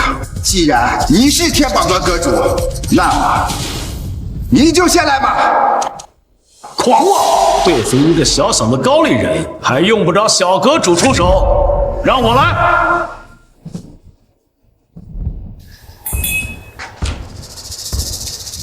这件瓷瓶是假的，无论是花纹还是釉色，连烧瓷的声音都是清脆的。你们高丽人造假的手段还真是低下呀！要不要我找几个造假的师傅教教你们呢？落款不是宋辽时代的物件，一眼假。小子，2假1真，我已经找到了2件假的釉花瓷瓶，这场比试你已经输了。不愧是赵家主，这份变器的功夫真是炉火纯青。赵家主的鉴宝功夫在大夏鉴宝界那也是首屈一指啊！就这几个瓷瓶的造假手法，我8岁的时候就已经看腻了。不好意思，这个瓷器也是假的。哈哈哈哈！这不可能啊！这2件都是假的，这件怎么能？瓷音厚重，这件儿也不是老物件。这3道釉花瓷瓶难道不小啊？制瓷的手段有点像鬼眼那小子的手法。果然没这么简单。高丽人果然阴险。经过我仔细鉴定，这3件瓷瓶都是假的。我以我的人格担保，3件瓷器中有1件是真的。谁不知道高丽人最阴险卑鄙，还人格担保？爹，让我来长长眼。这3件瓷瓶没什么好看的，都是赝品。无妨，若是连我们都找不出真品，那么今日天宝阁怕是要见血了。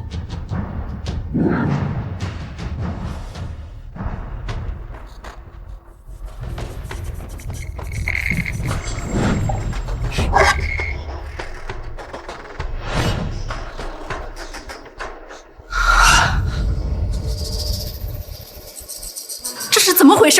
这3件都是真品！哈哈哈哈！一个破镜子鉴定出3个真品，看来神剑祖师的传承也不怎么样嘛。我来，老夫就不相信我泱泱华夏无数鉴宝传承，岂能让你小小的高丽比下去？你见不出来，换我了。你不是我看不起你们，也不是你们的鉴宝术不够高超，而是你们没见过这种造瓷手段。小屁孩，难不成你懂？请小阁主解惑。蹦跶的也够久了，是时候该收你们了。如果我没猜错的话，你们高丽国应该是鬼眼老头的传人吧？小阁主，你所说的莫非是500年前与神剑祖师争夺正统之位的鬼眼天师？除了鬼眼老头之外，谁还天天研究这些旁门左道？没错，高丽万宝阁正是鬼眼祖师的传承。就算你看出我的身份，你也找不出真品。一个手下败将的弟子，有什么好耀武扬威的？不就是分魂断磁法吗？你以为有多高深啊？你怎么知道分魂断磁法的？请小阁主解惑。你鉴出3件都是假的，是因为他们本来就是假的。玄关宝剑鉴出3件皆为真品，是因为他们也是真的。装神弄鬼，什么真的假的？有本事你就找出真的。真真假假，虚实结合。我明白了，分魂断磁法就是将一件真瓷器分为3部分，再与3件假瓷器相混合，重新烧制锻造，将这1件真瓷器变成了3件半真半假的瓷器，达到了以假乱真的效果。如果想找到最后真正的瓷器，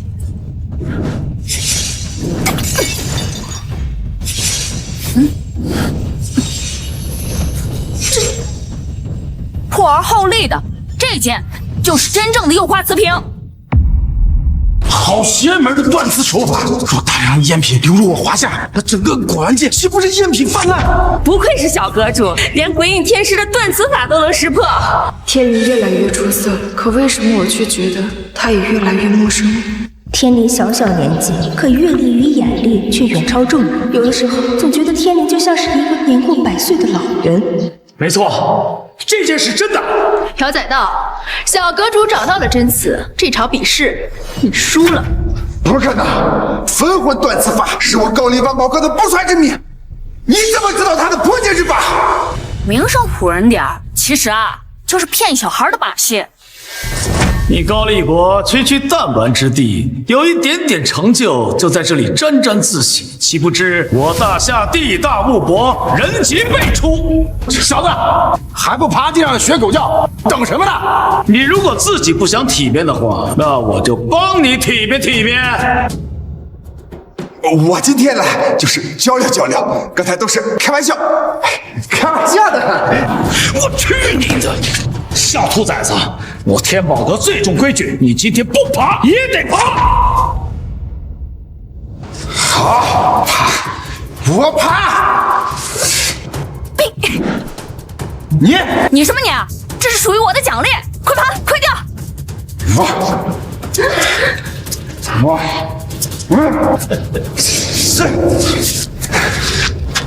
你们刚刚的行为是在向我高丽万宝阁学习，等着吧！你们所有人都要为此付出代价。好久没像现在这样舒服了。天林，姑姑，你怎么来了？天林，最近变化真大。可是我也需要长大的嘛。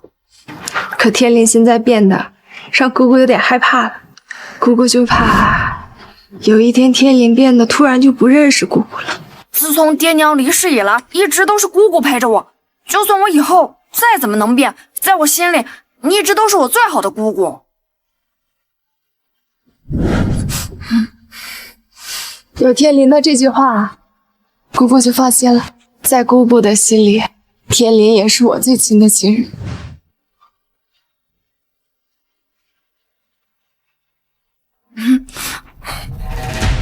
这钟声是发生什么事了？天宝中连续7声，难道是有大难降临？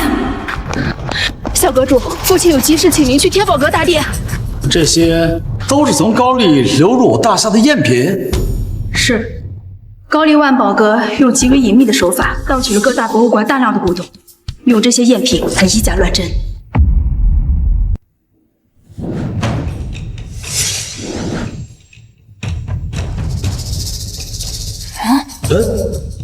老夫的金手指怎会与他产生共鸣？这把越王剑到底是真的还是假的？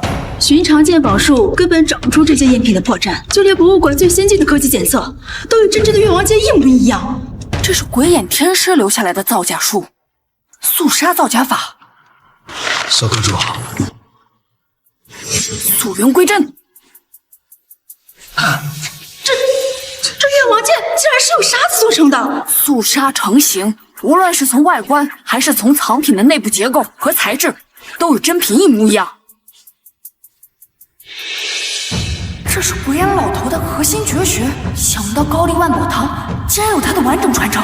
小阁主，高丽境内这种层次的赝品大量流入大夏，若是无法妥善解决，大夏鉴宝界必然会陷入混乱。若是任由这些赝品流入我大夏，恐怕日后我们手里的东西就只剩下这些沙子赝品，而真正的珍宝都会被高丽所剽窃呀！就凭你们，也想破了鬼眼天师留下的造假传承？几位，好久不见了！看来上次给你的教训还不够深刻呀！怎么学狗叫上瘾了？还想再来一次？我说过，一定会让你们付出代价。这些赝品就是给你们大夏鉴宝界的一点小教训。把各地博物馆的珍品交出来，否则你们今天绝对走不出天宝阁！听闻天宝阁500年前横空出世，今天老夫我就特地来讨教讨教。哼，我说你哪来的胆子？原来是找了一个帮手啊！阁下何必要藏头露尾，不敢以真面目示人？就凭你们几个小辈，也就要看老夫的真容。你就是这一代的天宝阁阁主。这老头是冲我来的，可为什么他的眼神会给我一种熟悉的感觉。大夏的鉴宝头盔，竟然连老夫的一句话都不改进了。说吧，你到底想干什么？血纹天身至阴至邪，这难道是传说中鬼野天生的天生邪宝？没错，血石是高丽万宝阁的镇阁之宝。你到底是谁？算你们还有点见识。我身边这位就是万宝阁阁主鬼邪大人。以血石为妻，你敢不敢与老夫生死斗宝？说话的口吻还有神态，怎么跟鬼眼老头如此相似？莫非他是？对付你一个高丽人，还用不着小阁主，我来和你斗宝。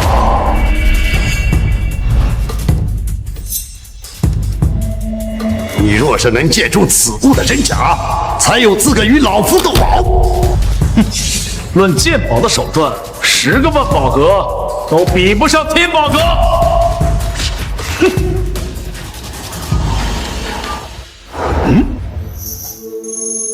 鉴宝童术，想不到爹的鉴宝童术竟然已经达到了童术外血的境界。这怎么可能？我怎么看不出这件东西是真还是假的？我的头好疼啊！你怎么了，爹？黑桃人面相，他有摄人心魂的能力，快点放下他！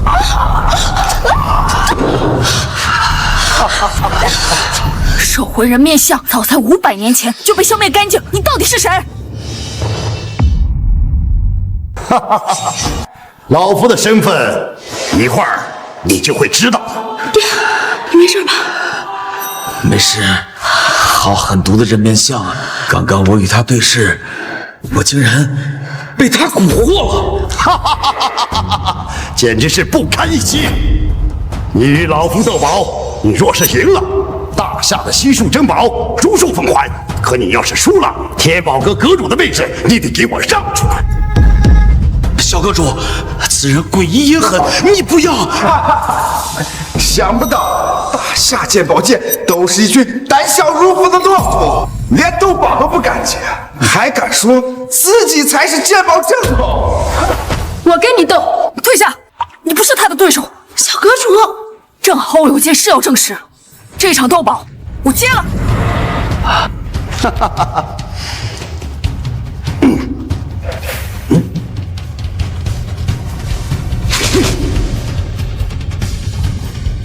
天灵不可以！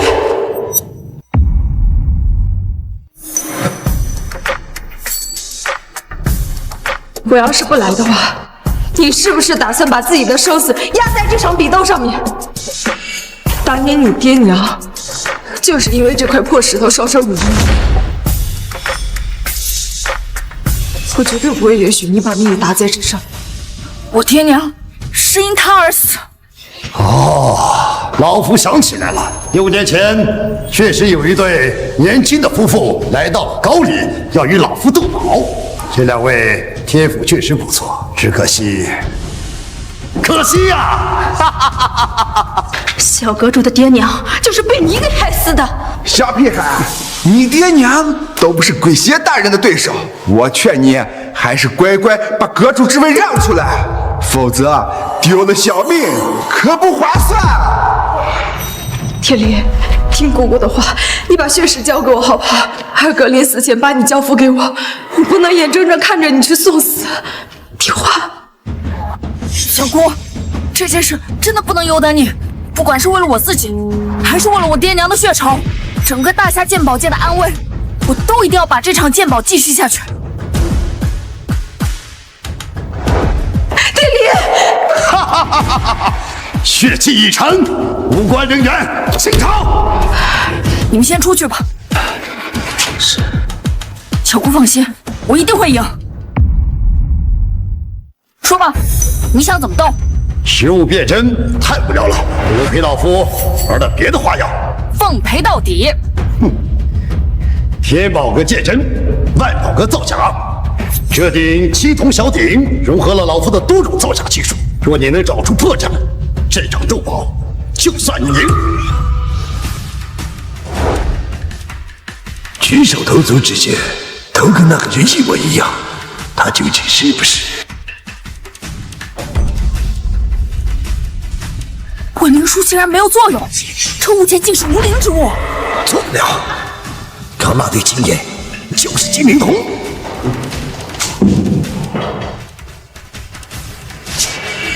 这是青龙望气术。化虚为实，但真的永远变不成假的。你输了。青灵童，青龙望气术，错不了，错不了了。果然是你龟眼。神剑，500年了，老夫等这一天等得太久了。神剑，想必你也是被那幅古画带到后世吧？当年我与你斗宝输了之后，就被逐出了当下。从那以后，我就立下誓，一定要报这血海深仇。你心术不正，大夏容不了你。可惜呀，你以为这场斗宝你赢了，实则是老夫为你设下的生死局，精血融于血石，你的生死现在就在老夫的一念之间。你以为你赢定了？这不可能！玉产氏怎么会在你的手中？鬼眼，邪不胜正，一切早已注定。500年前你败给了我，500年后你同样赢不了。不，我不甘心！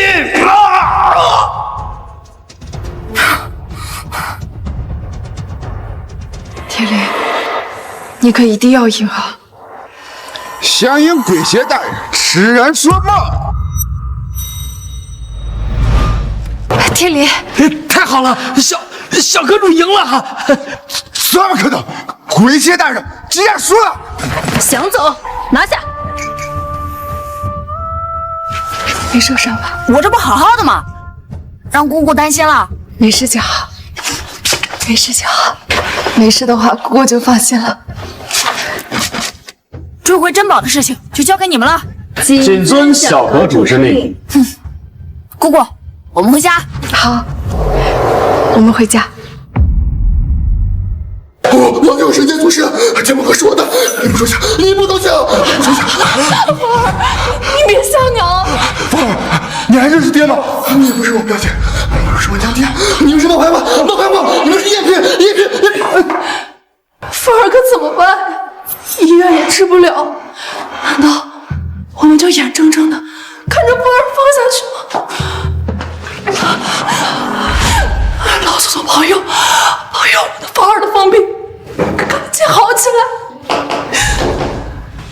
你们那般狠心对待天理，高峰如今变成一个疯子，都是你们自己造的。高峰竟然真的疯了，这心理承受能力也太差了。你居然还敢出现在我面前！凤儿变成如今这副模样，都是你和这个小畜生害的。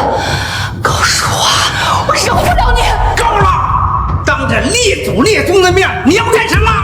爹，你要为我做主呀！如果凤儿就这么一直疯下去，那我以后还怎么活呀？高峰如今变成这般田地，大哥大嫂，你们自问没有责任？你们自己做过的亏心事，真的就没有半点的悔过之心？我二哥二嫂在天之灵可都看着呢，他们又怎会轻易饶了你们？你少在这惺惺作态！要不是因为你和这个小畜生，我的凤儿又怎么会突然到了时间点这儿？天，他们把凤儿害成这样，你竟然打我！爹，你凭什么打天虎？叶虎做错什么了？天林现在是整个天宝阁的阁主，而且雕龙之心是他破解的，而你们为了自己的私利，偏恭维己有，说是凤儿破的，同时还陷害天灵。这回知道我为什么打你了吧？什么？他是天宝阁的阁主，果然就是你夺走了凤儿的前程。混账！你一口一个小畜生，一口一个小畜生，难道在你们眼里我也是老畜生？老头这2巴掌打得舒服呀！今天当着列宗的面，你们给我老实说，那天是不是马天林推下了山崖？妈，我没有。闪开！现在风儿已经疯了，我也没有什么好顾忌的。没错，是我做的又怎么样？好你个毒妇啊！他毕竟是你们的子侄啊！你如此狠毒的心，竟对他一个小孩子下手！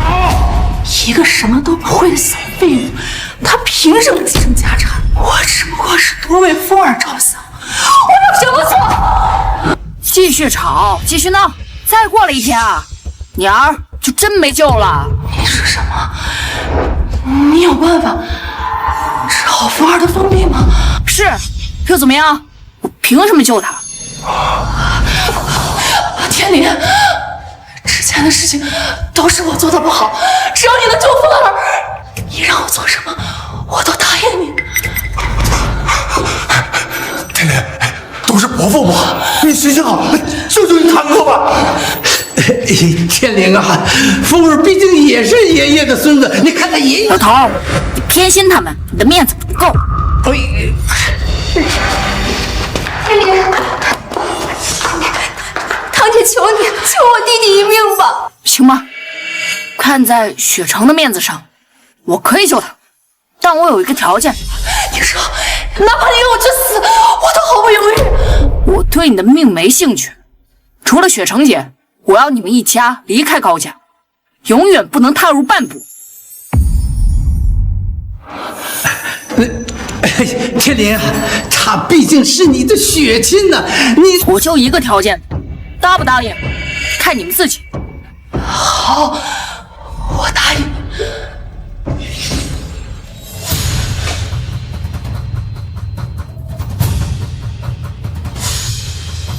心病还需心药医治。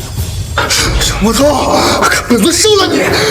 我是真不想救你，但是不能让姑姑落下个见死不救的坏名声。天林决定救高峰，是因为我。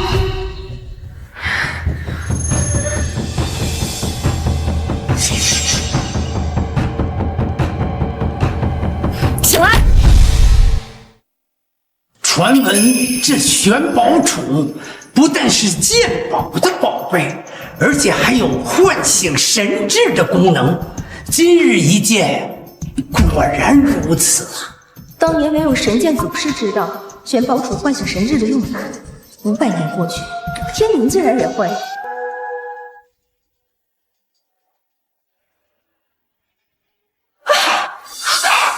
风儿，你终于醒了，你还认识我吗？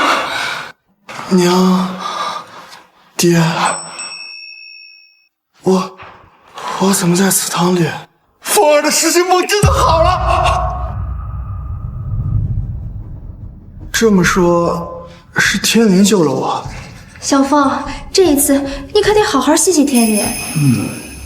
天灵，堂哥之前做了许多错事儿，那时是我心高气傲，还希望你能原谅我。这风儿病了一场，怎么感觉有些不一样呢？这小风的性子变了，连带着身上的戾气也少了许多的。是沉稳了不少啊。心性蜕变，拨云见日，倒也难得。天灵，在离开高家之前，我还有个小请求，希望你能同意。说吧。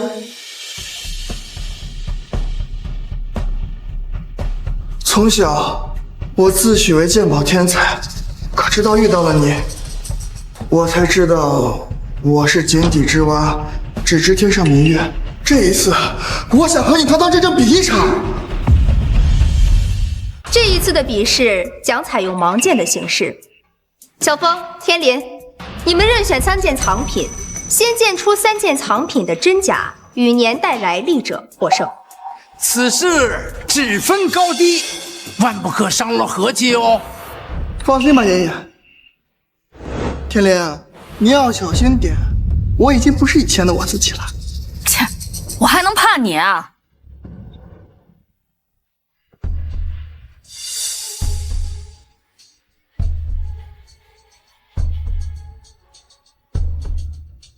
计时开始。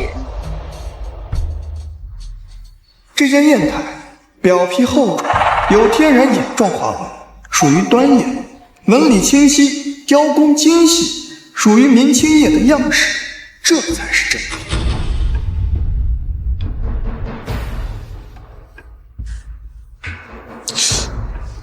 这件泥佛像，爹，这小峰都已经开始摸宝了，天灵怎么一动不动啊？这是为何？老夫也不清楚，他可能不适应这种盲剑的形式吧。赵小姐曾经说过，天灵身怀数种鉴宝术，怎么可能会不懂盲剑？风儿如今已经摸到第3件藏品了，这场比试小峰赢定了。这场比试小峰赢定了。是啊，虽然天灵成为了天宝阁阁主，但风儿的天赋绝对与天灵不相伯仲。这一家人不管什么时候都是自信心爆棚啊！盲剑，黑布对其他人可能有用，但我这一双金灵瞳，盲剑不就是在作弊吗？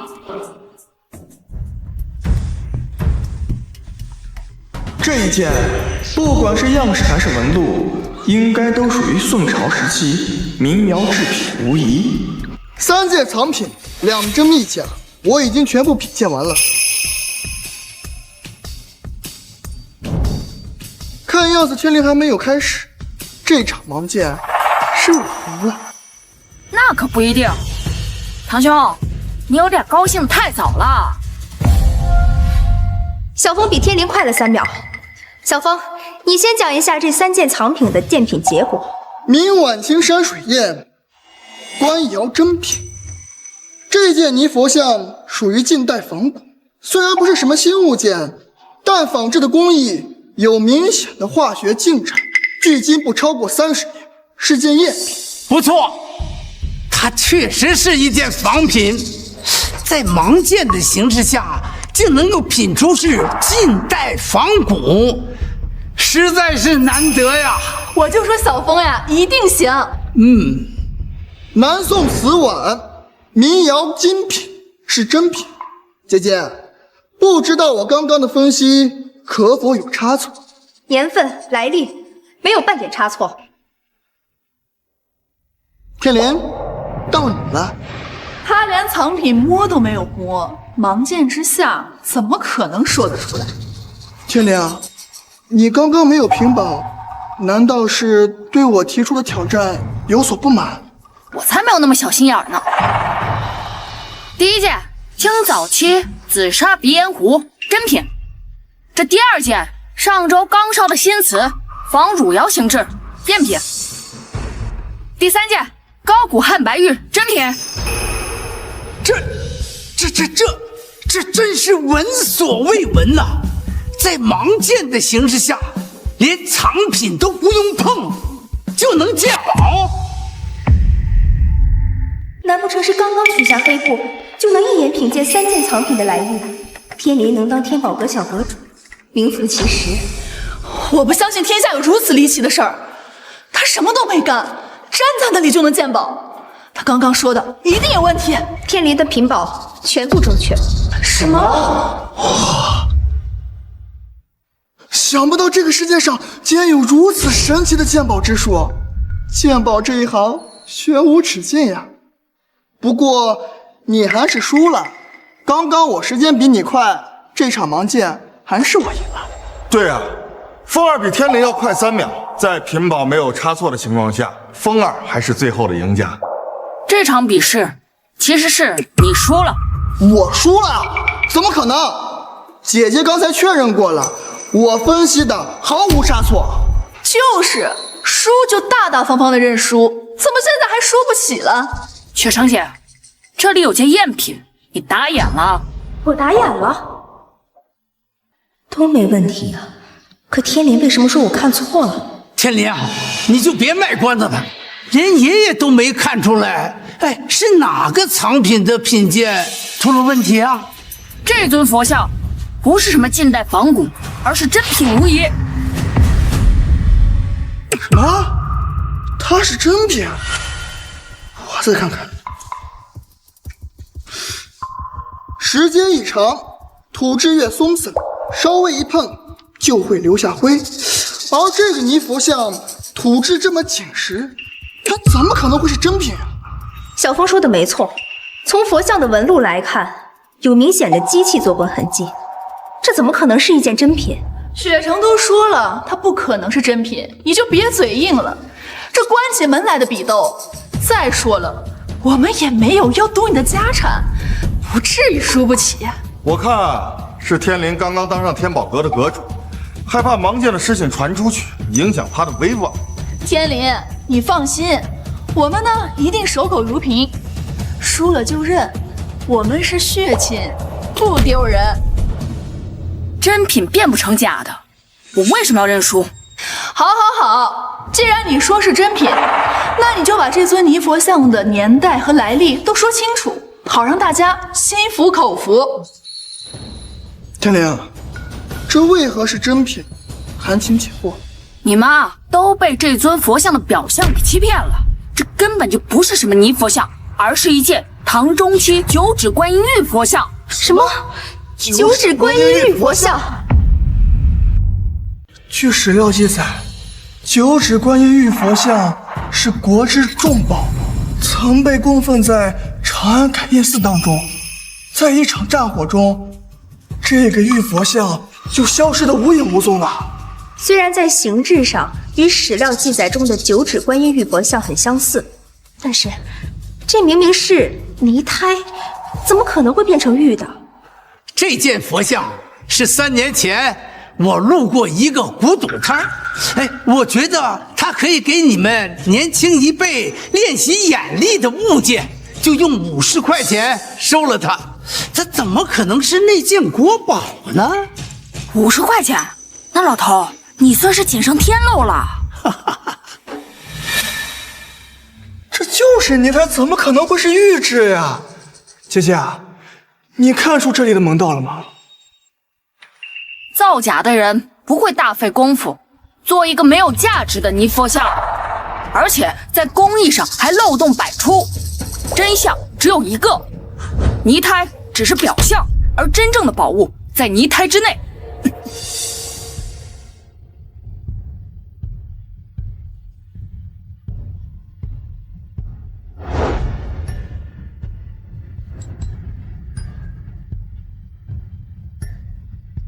真身在假身之中，真相在假象之后。这居然是真的！姐，这就是史料中记载的九指观音玉佛像，栩栩如生，巧夺天工啊！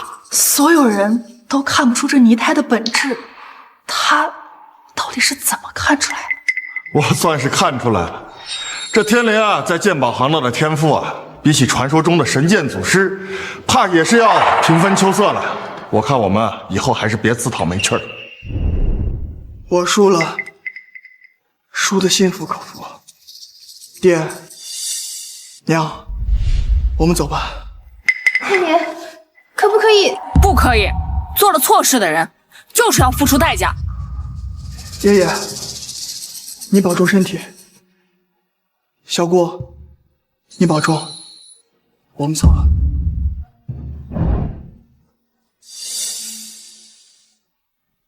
爸，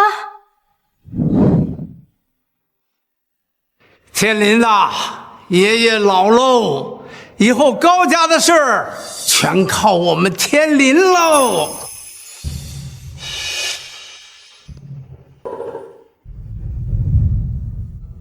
两位放心，不管是小姑还是高家，日后我都会细心照料，我也会替高天林好好活着过完这一生。